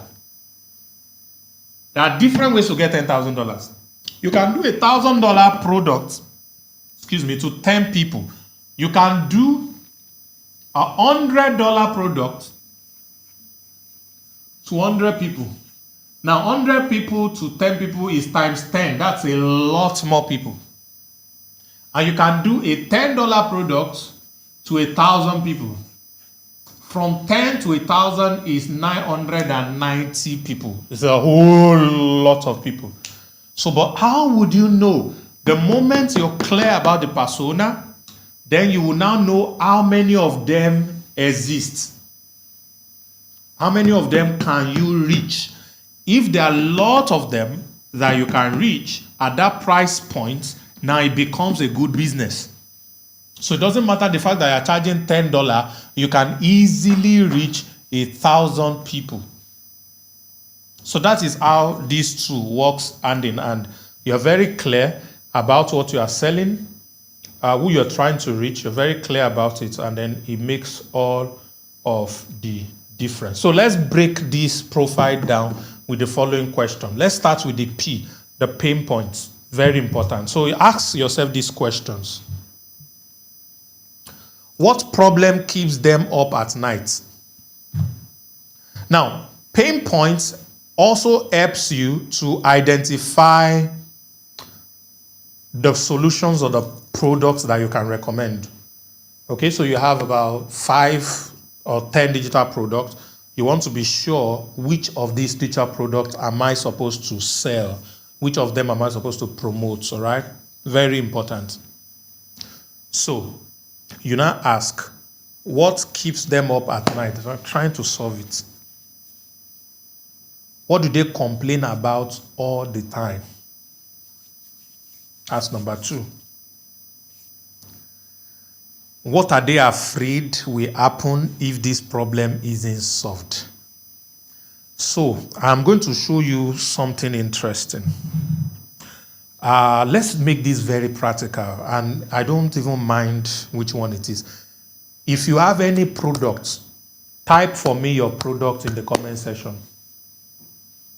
I want to take this to another level for you right now. Type for me your product in the comment section. You have any products? Oriflame is not a product. you have any product, type for me your products in the... Okay, you are air vendor, so you have air. What kind of air? Let's work with Henry. Let's work with Henry. Henry, can you... how do they even do this thing now? Okay, so can you raise your hand? Okay, I think I can see you, so I can ask you to unmute. Can you talk where you are? You are. Whoosh. Henry?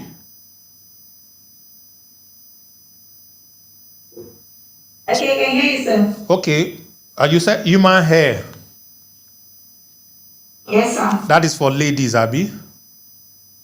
Yes, sir. Okay, which kind of ladies are you selling human hair to? Nigerian ladies, African, Nigerian?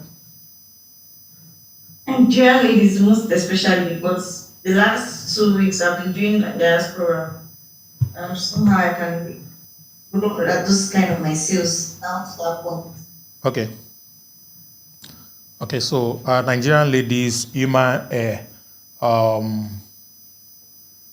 We want to find possible pain points for people that are supposed to buy human hair from you.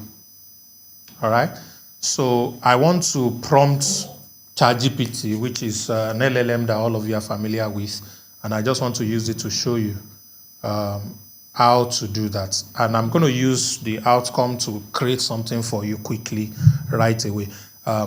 Whatever prompt I'm able to come up with, maybe we'll get to use it later, I don't know. But just follow me. I'm going to probably ask you a couple of other questions. Now, what are the price range of your hair? I'm asking you, 40K. 40K to how much?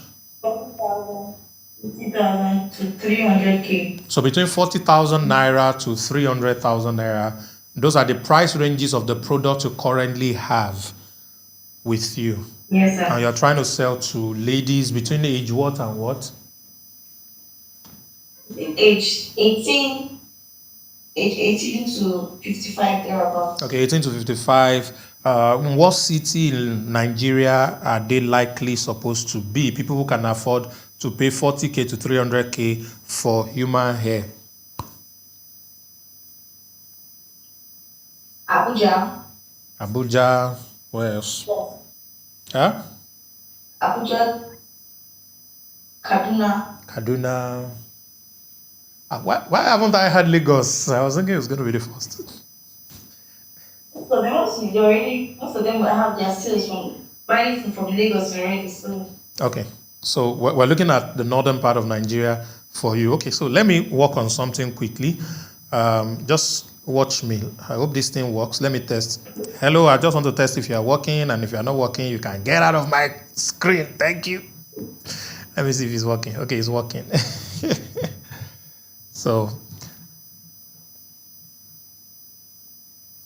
So you are a business expert who is also good with personal branding and customer avatar creation.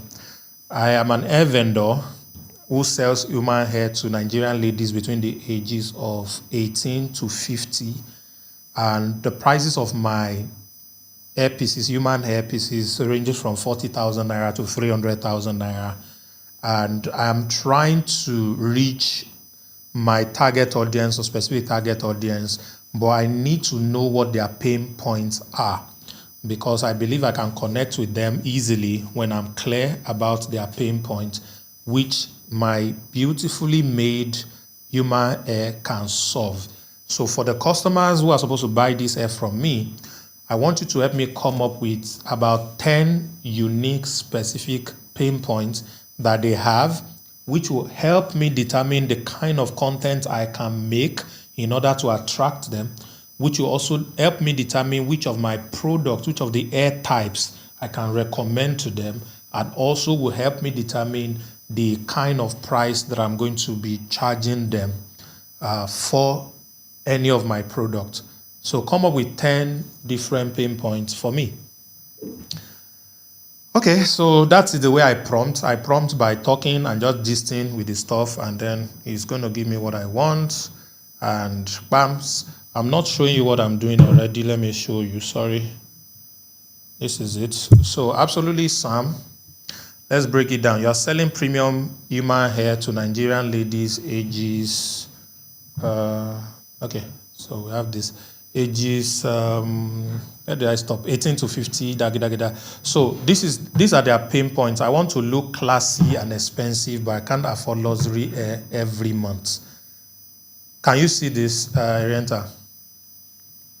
Yes, sir. That's the first pain point. Number 2, my natural hair is too stressful to manage, and wigs makes life easier. So the first one here are people who want to look classic and expensive, but they don't have a lot of money. So can you tell them that there is a way a 40,000 naira human hair can make them look like they are wearing a 3 million naira human hair? Is it possible? Tell me. Arienta, are you there? Are you asking me now? I'm asking you. Is it possible? It's possible. Okay. I didn't even know this part. And what I'm saying is, can you make a content showing how to make this hair look like a 3 million naira human hair, even though it is less than 100K? Yes. And then you do a before and after or a get ready with me video showing how you style the hair, how you wear it, how you package and dress, and you look beautiful.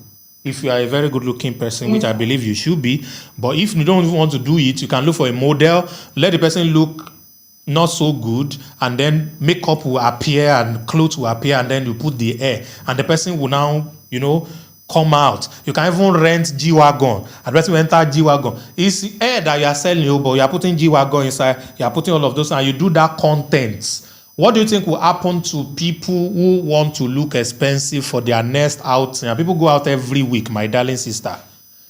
What do you think will happen to them in your DM? Oh, they all rush to my DM. Yeah, because they're like, I just that hair that you did, I have 50K. Say, bring it. There is 40K, bring it. So that's one way to reach out. So underlying pain is desire for high status on a budget. Can you see it? So how many ladies exist in Abuja who want high status but are on a budget? They don't have money. Answer me. There are many. That's the best answer.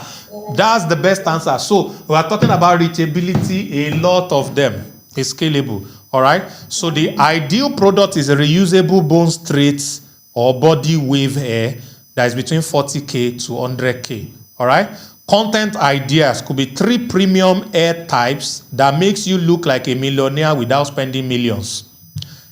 None of them, nobody will know that they bought the hair from you. All you are showing is you can be classic like Kim Kardashian. Sorry, I don't know any lady. That's the name that came to my head. And you can be classic like Kim Kardashian, even though it's only cost you 100K. It only cost you 50K. A lot of ladies will come to DM. Even celebrities say, don't tell them I'm the one. No, please give me 4. I'll send you 200K. That's how to sell like crazy.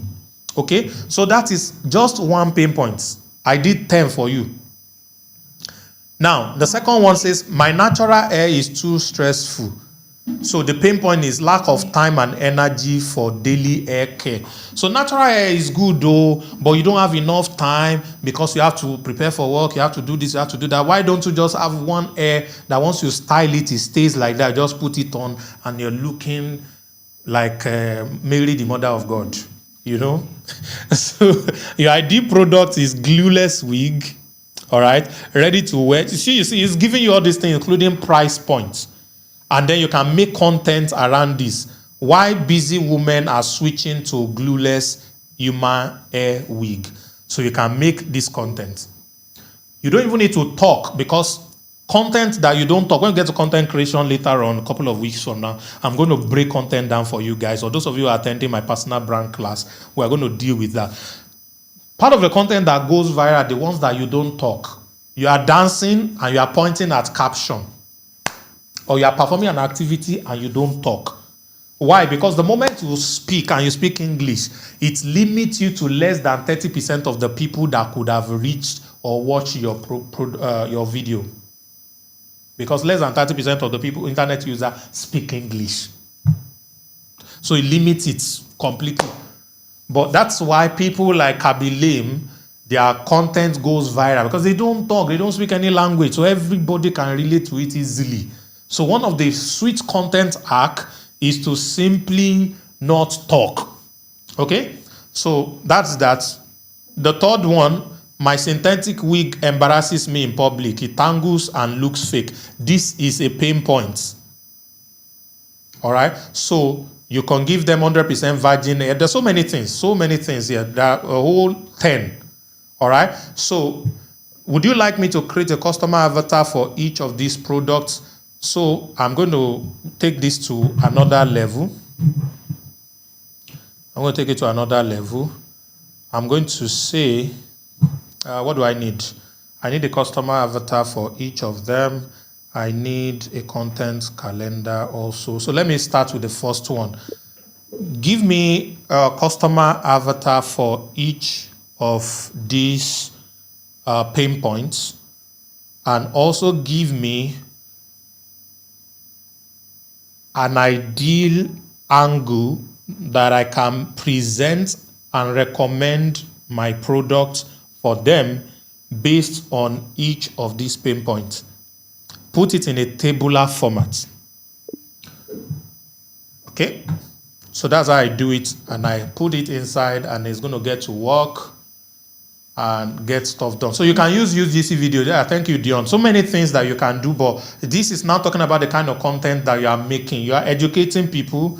If I do content strategy for you, which is what I'm going to do for you next, and I don't know how I'm going to be able to send this to you, but of course you are seeing what I'm doing. So go back to the video and try to follow it step by step. I can even download this guy. So it's giving me the downloadable file in CSV. So this is it. Let me just expand this guy. So I have pain points, I have the customer avatar, I have the ideal angle. So I'm trying to sell to Ada. Ada is 25 years. Erenta, are you still with me? Yes, I'm here. Please look at this. So this thing, you do not pay for this consultation. Yes, I'm here. Ada is 25 years. She is fashion conscious. She's a university student who wants to slay on a budget. All right?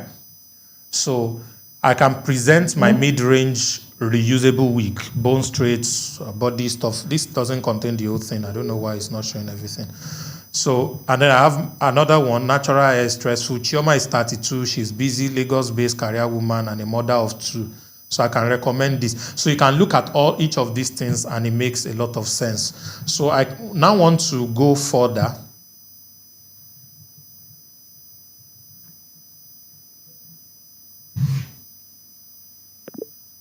Now, I want you to help me plan a 30 days content calendar, and I want you to go with about 5 content pillars that I can make content around, and then let the 5 content pillar repeat itself throughout the 30 days period, and give me the major pain points that I'm trying to address for each of the content pillars, the content idea and the title, explain the title, explain the content idea, what I'm supposed to do, and give me on the final column a script that I can develop in order to make these videos.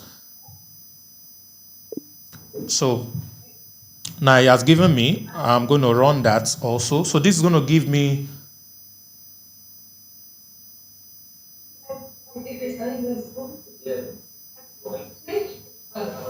Erenta, I can hear sound though. Are you with us? I'm with you, sir. Okay. Okay, so this is working, is still working. Okay, it has come up with it. So here's your 30 days content calendar. So let me expand this. So we have the first day, education, hair tips, and buying guide. So that's the first one. So let's look at the content pillars that I came up with. Education, EPs, testimonial, social proof, lifestyle aspiration content, behind the scene of brand story, promotional offer and urgency. So this is first 5 days you are selling only one. So this one is directly trying to sell to people. All right. So, and it's repeating it again. So it's doing 5. So out of 5, 1 is selling. So the other 4 are just showing stuff. So the pain points you are addressing, customer don't know how to identify quality hair, what style suits them and how. So there are a lot of people you are trying to sell to who obviously does not know the kind of hair that they are supposed to get. Okay? They don't know. So the title is How to Spot Fake Hair in 5 seconds. So I could also go further and ask this to give me viral hooks that I can use. But this is a viral hook on its own. So I can stand in front of people and say, how to spot fake hair in 5 seconds. A lot of people are going to, or maybe I'm not even speaking. I'm just dancing. And I point up. And let me show you my face. So I'm just doing like this. And I point up. And then there's a caption, how to spot fake hair in 5 seconds. And I probably do like this. So read the caption below. That's a very simple this thing. And it's going to go freaking viral. You're going to be shocked. The number of people that are going to want to look at it. All right. So content idea. Teach followers how to quickly detect fake human hair using touch, shine, etc. And it's giving you a script. So this is the script. It's already using my framework for this whole thing. I think I'm going to add this wizard thing to brand with VAT so that you people can be able to do it without even needing prompts. So it's going to have all the prompts. You just click on what you want and it's going to generate this for you. All right. This hair look expensive, but it's 100% fake. So the story is show fake versus real comparison. Do the bond test, check the shine, feel the texture, save this video if you don't want to get scammed. So this is you making content that is attracting the kind of people that you want to sell to you. And I like the fact that your product is not digital product. So I don't think everything we do here is only for the digital product. Okay? So Arienta, thank you. Did you gain something?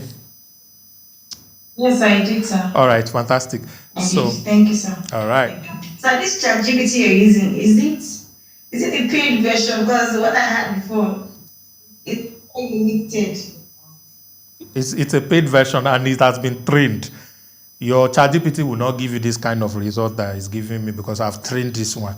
So what I'm going to do is to give you guys access to this inside brand with Ava. That's VAD AI.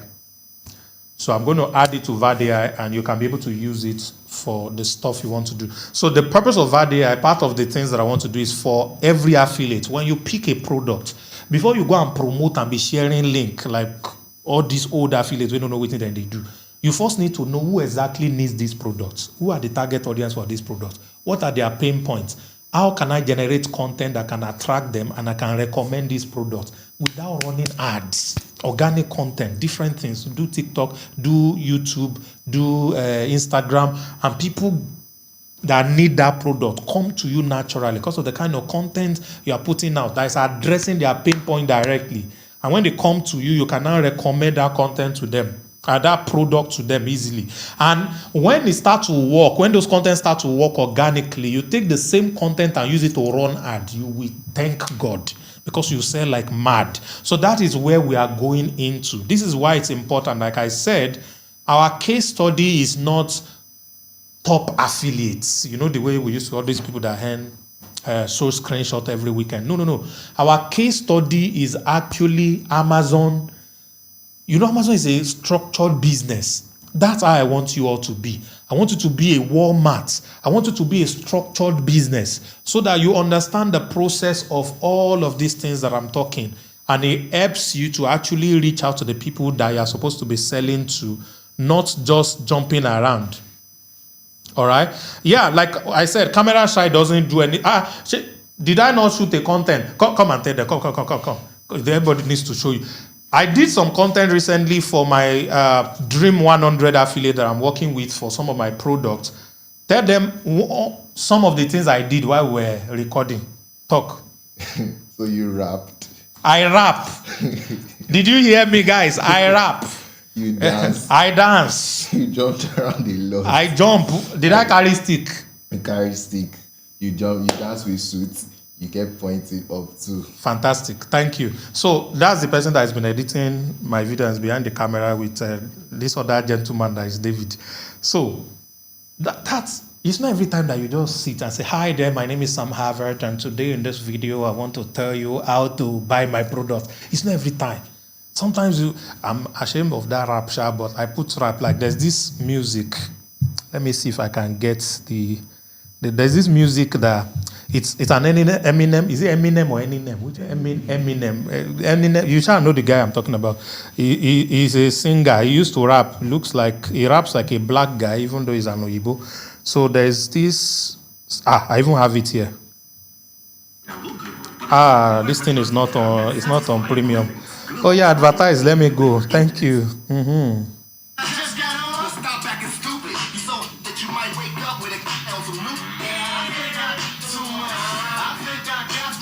So I used the instrumental of this song, and then I started to rap.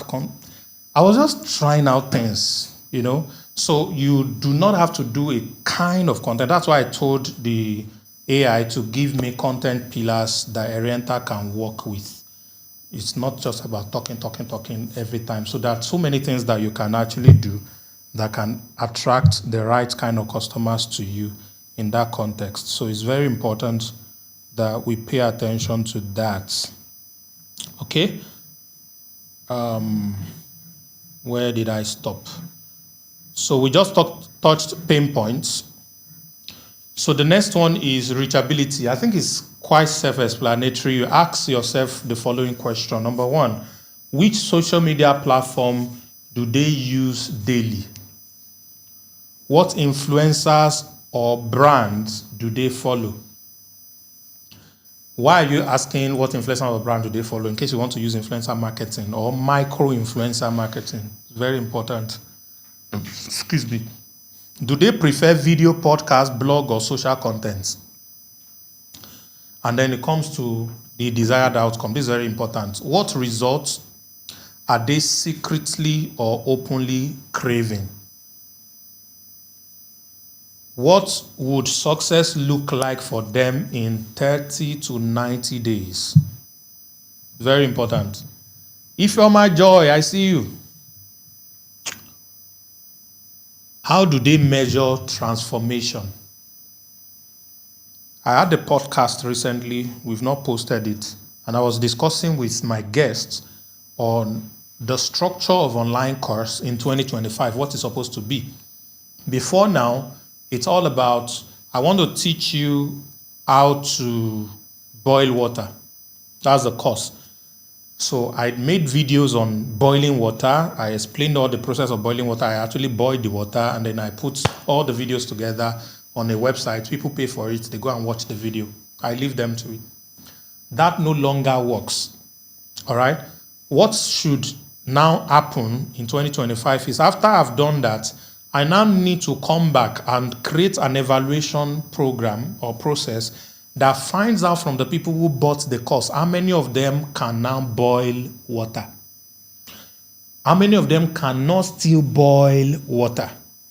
Those who cannot boil water, I now ask them, what challenges are you facing?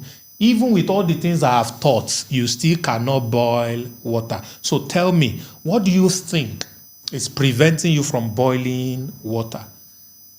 And then some of them will say, we don't have gas. So there's nothing to boil the water, there's no electricity.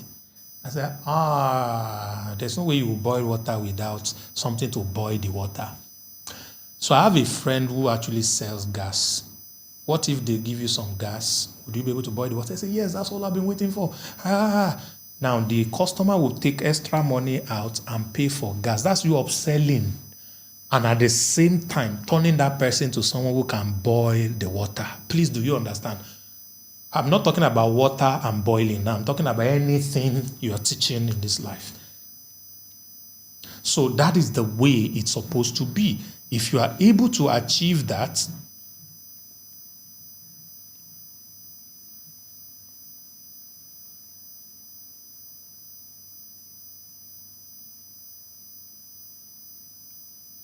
how did you create which video is that? So if you're able to achieve that, that changes everything. Abigail, I could have used you, but when I say, what is your product? You say Oriflame. Oriflame is a brand of a company. That's not a product. So it's difficult for me to pick. You could have said weight loss tea. That's a product. So we'll pick that. But it was Oriental that was the first person that gave me a real product. And that's exactly what we're talking about. Product knowledge is very important. Product knowledge is very important. Know exactly what it is that you're selling so that you know how to introduce it to me. A lot of people have no idea what Oriflame is. Maybe I know because I used to be a network marketer, but a lot of people don't know. But if you say something that can make you slim in the shortest possible time, so tell me more. People now begin to pay attention to you. Okay, guys. So I've talked about desired outcome. The next one is financial capacity, very important. Number one, are they impulse buyer or cautious spender? Remember, you can make your product become an impulse product by doing what Rolls-Royce did. By positioning yourself together with highly expensive products, your product becomes an impulse buy.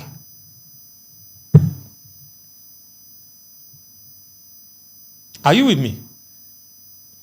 By taking iPhone store to first class lounge in Dubai, buying an iPhone 17 becomes an impulse buy. Who agrees? Who agrees with me? Because an average person who is in that lounge is making a trip. Probably there's someone on the other side they're going and they're thinking about a gift. iPhone 70 or the iPhone store is not positioning itself as a dream product like it is in what's the name of these markets in Ikeja? Computer Village in Ikeja. Before you go to iPhone store in Computer Village in Ikeja, you must have saved money or slots. You must have saved money. Plan it. So this is what you even announce. You do party in the house, do testimony in church the previous Sunday that this week I'm going to buy iPhone. You call everybody. They kill cow or ram or goats in the house. You eat, and then the next day you now go to the store to go and buy the iPhone. That is what it is somewhere in Nigeria. But they position themselves to be the impulse buy. These people just spent $10,000 to $15,000 on a flight ticket. And they are seated there. Some of them probably, they're even using private jets. They just spent $40,000 to $100,000 on a flight. And you want to sell them a $1,000 phone. That becomes an impulse buy. It's easy for them to say, give me two. I said, this young man that is sitting, do you want one?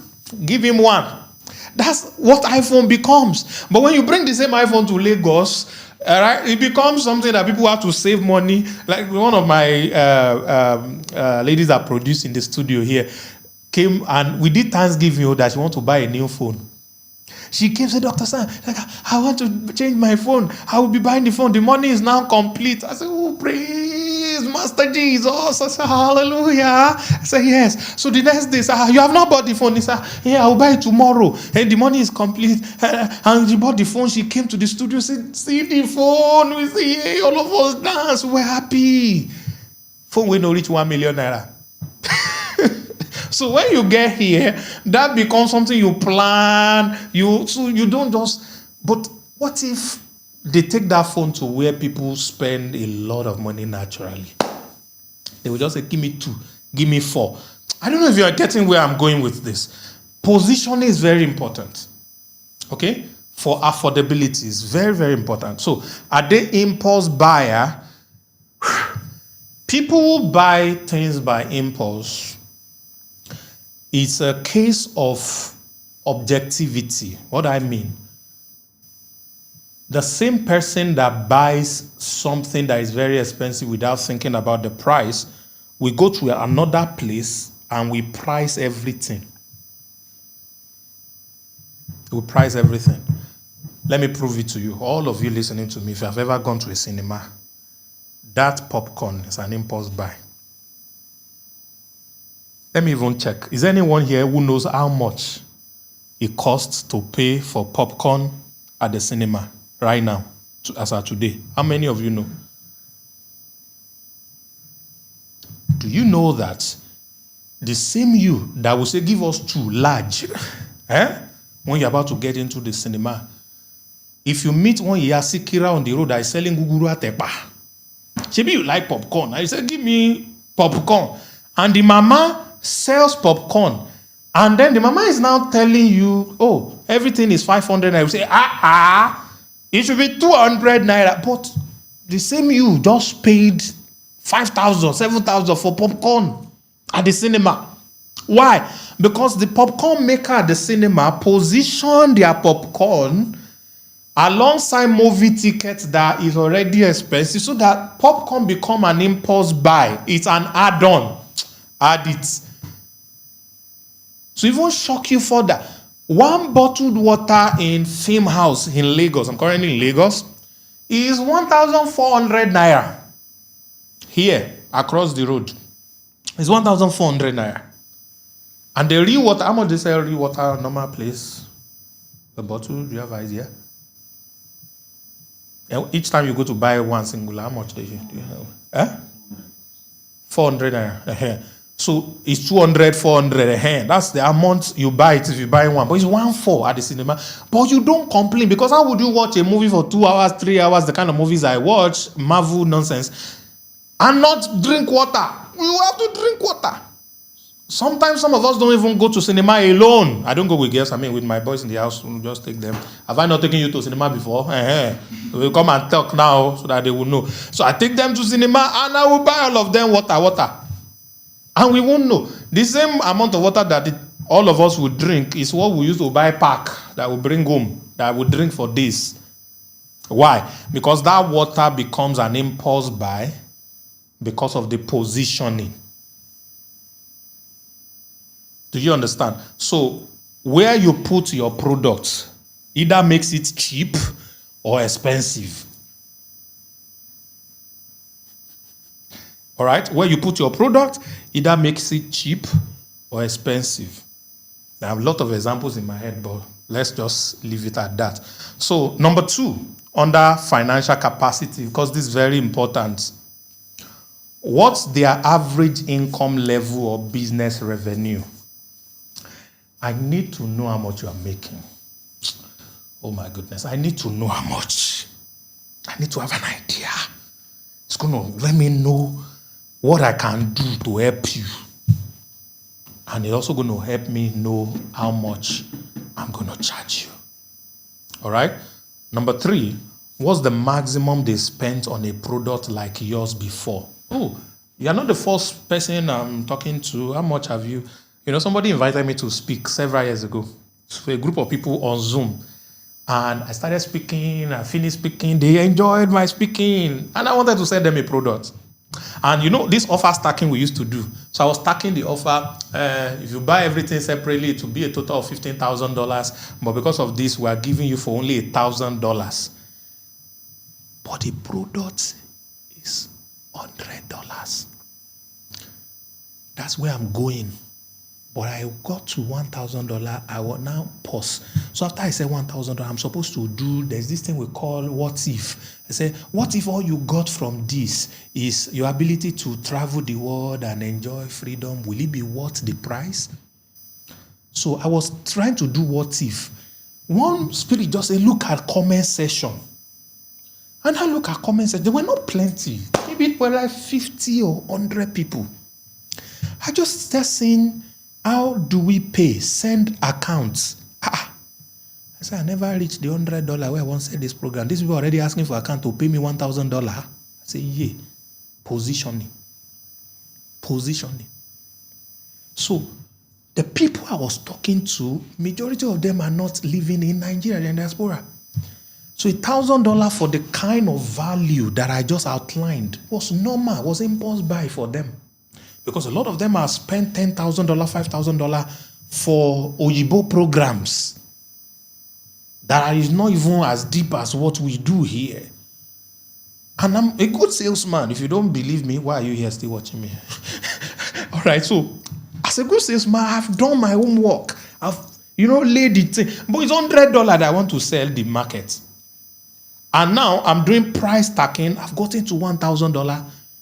And they said they want to pay. I'm just inside accounts. I'm ready. Hey, I said, what do I do? Quickly. Will I stop here and collect this $1,000? Or will I stand up? I'm about to lose. So in my mind, I was just counting the number of $900 I'm about to lose. Hi, positioning is everything. So the next one, identity markers. All right, so what are their age, their gender, marital status, profession? When you know all of these things, it makes for a lot of difference on the kind of connection you could have.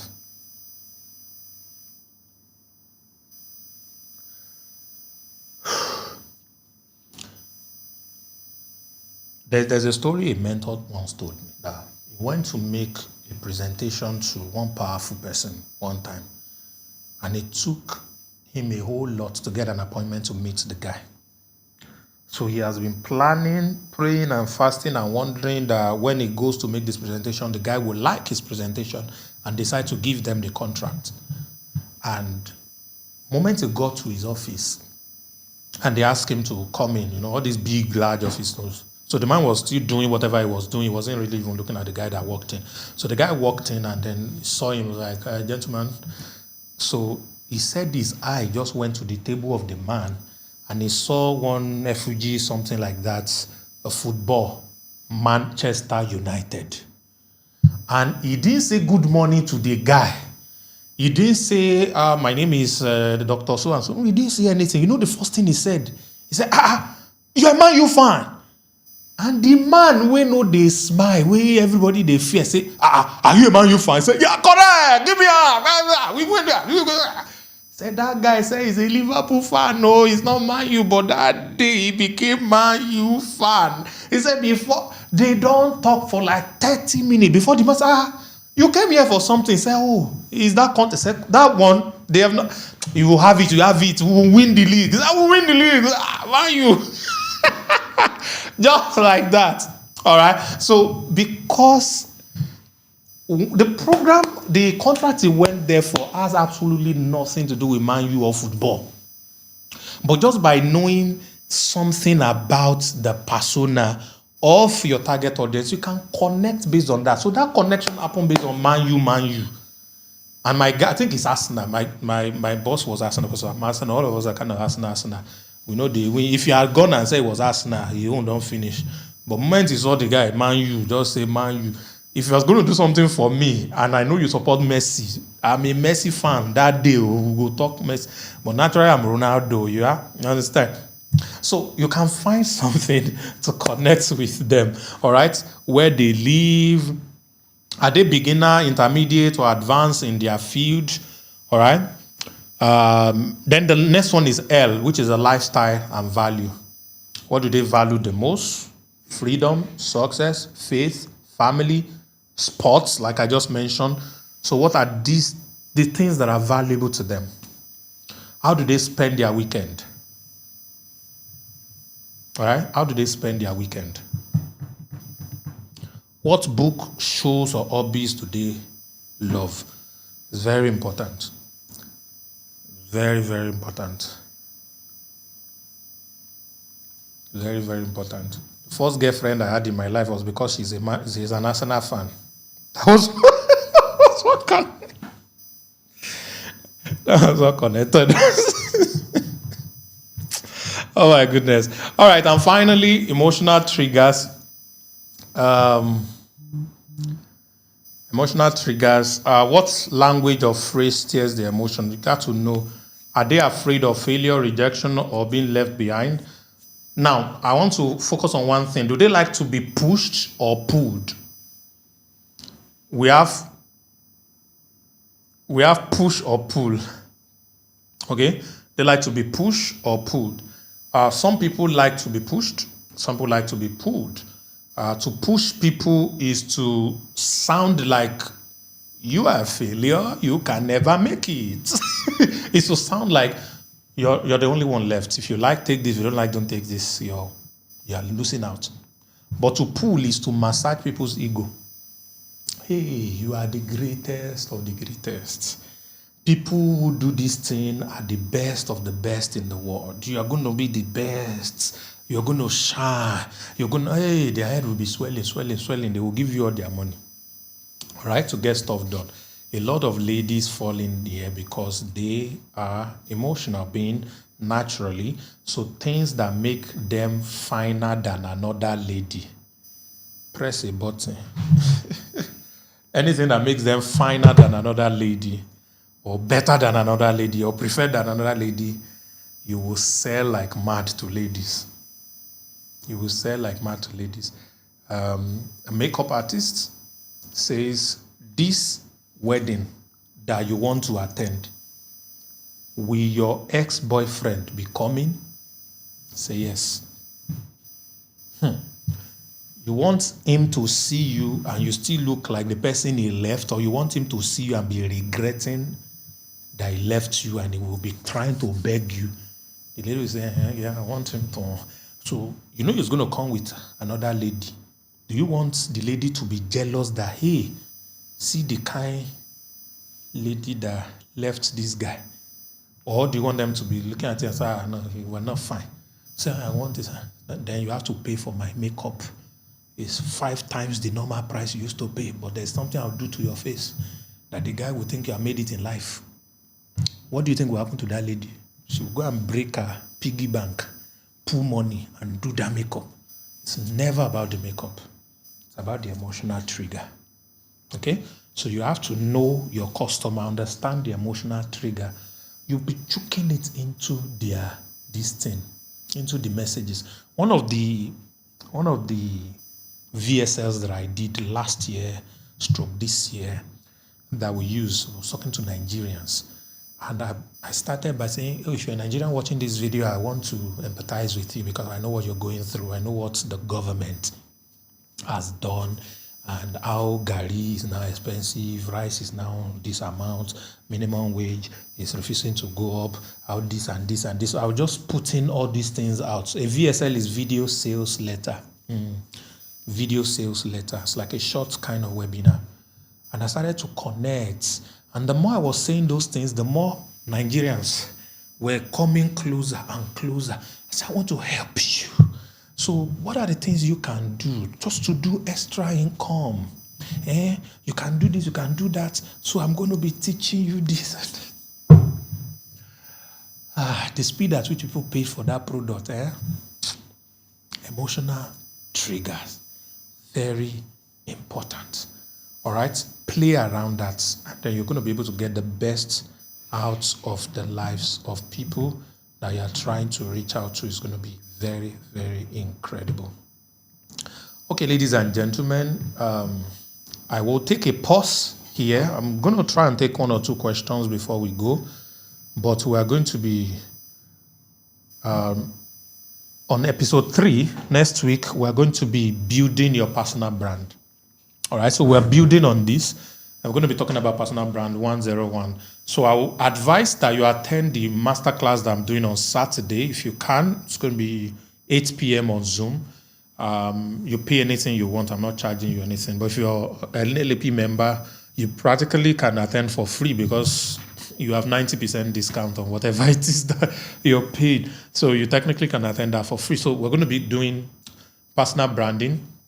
And then at the family meeting, we're going to be building a personal brand together because now that we know our niche, we want to build a brand. And I'm going to be going into a lot of deeper stuff that I want to give to you going forward. Now, I will take a question. If you have a question, you can raise your hand. I can take 1 or 2 and then I'll be going. I hope you have learned something. Now, before you go, let me see what assignments I can give you as class work. Where are you?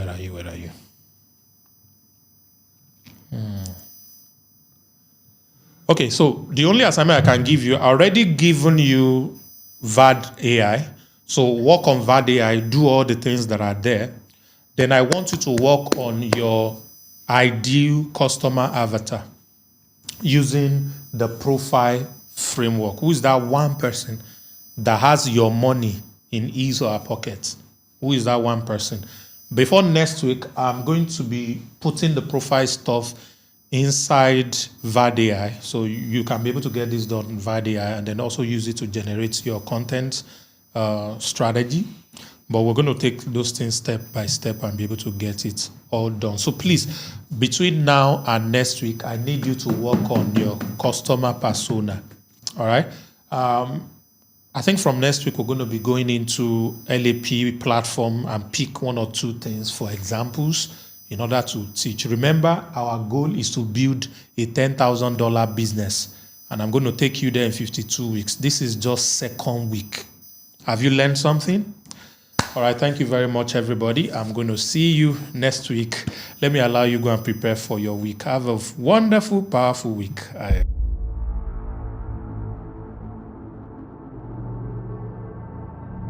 Behind every desire you admire are requisite action that you need to take in order for that desire to transpire.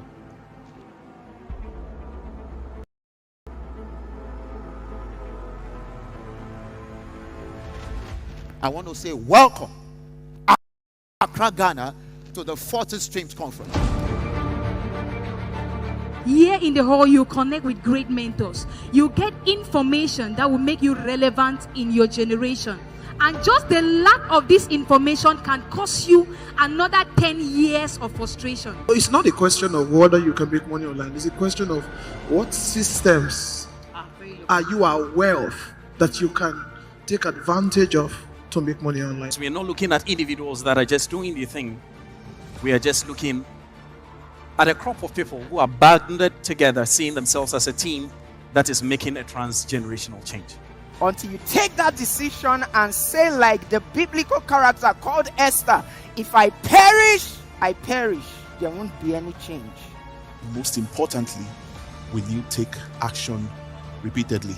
Because action is not enough. Taking repeated action is what creates results. The key is what? Focus. Please, ladies and gentlemen, That's right. with a standing ovation, we want to welcome into this hall, That's right. Mr. Kwame and Sam Harvard. Put your eyes together.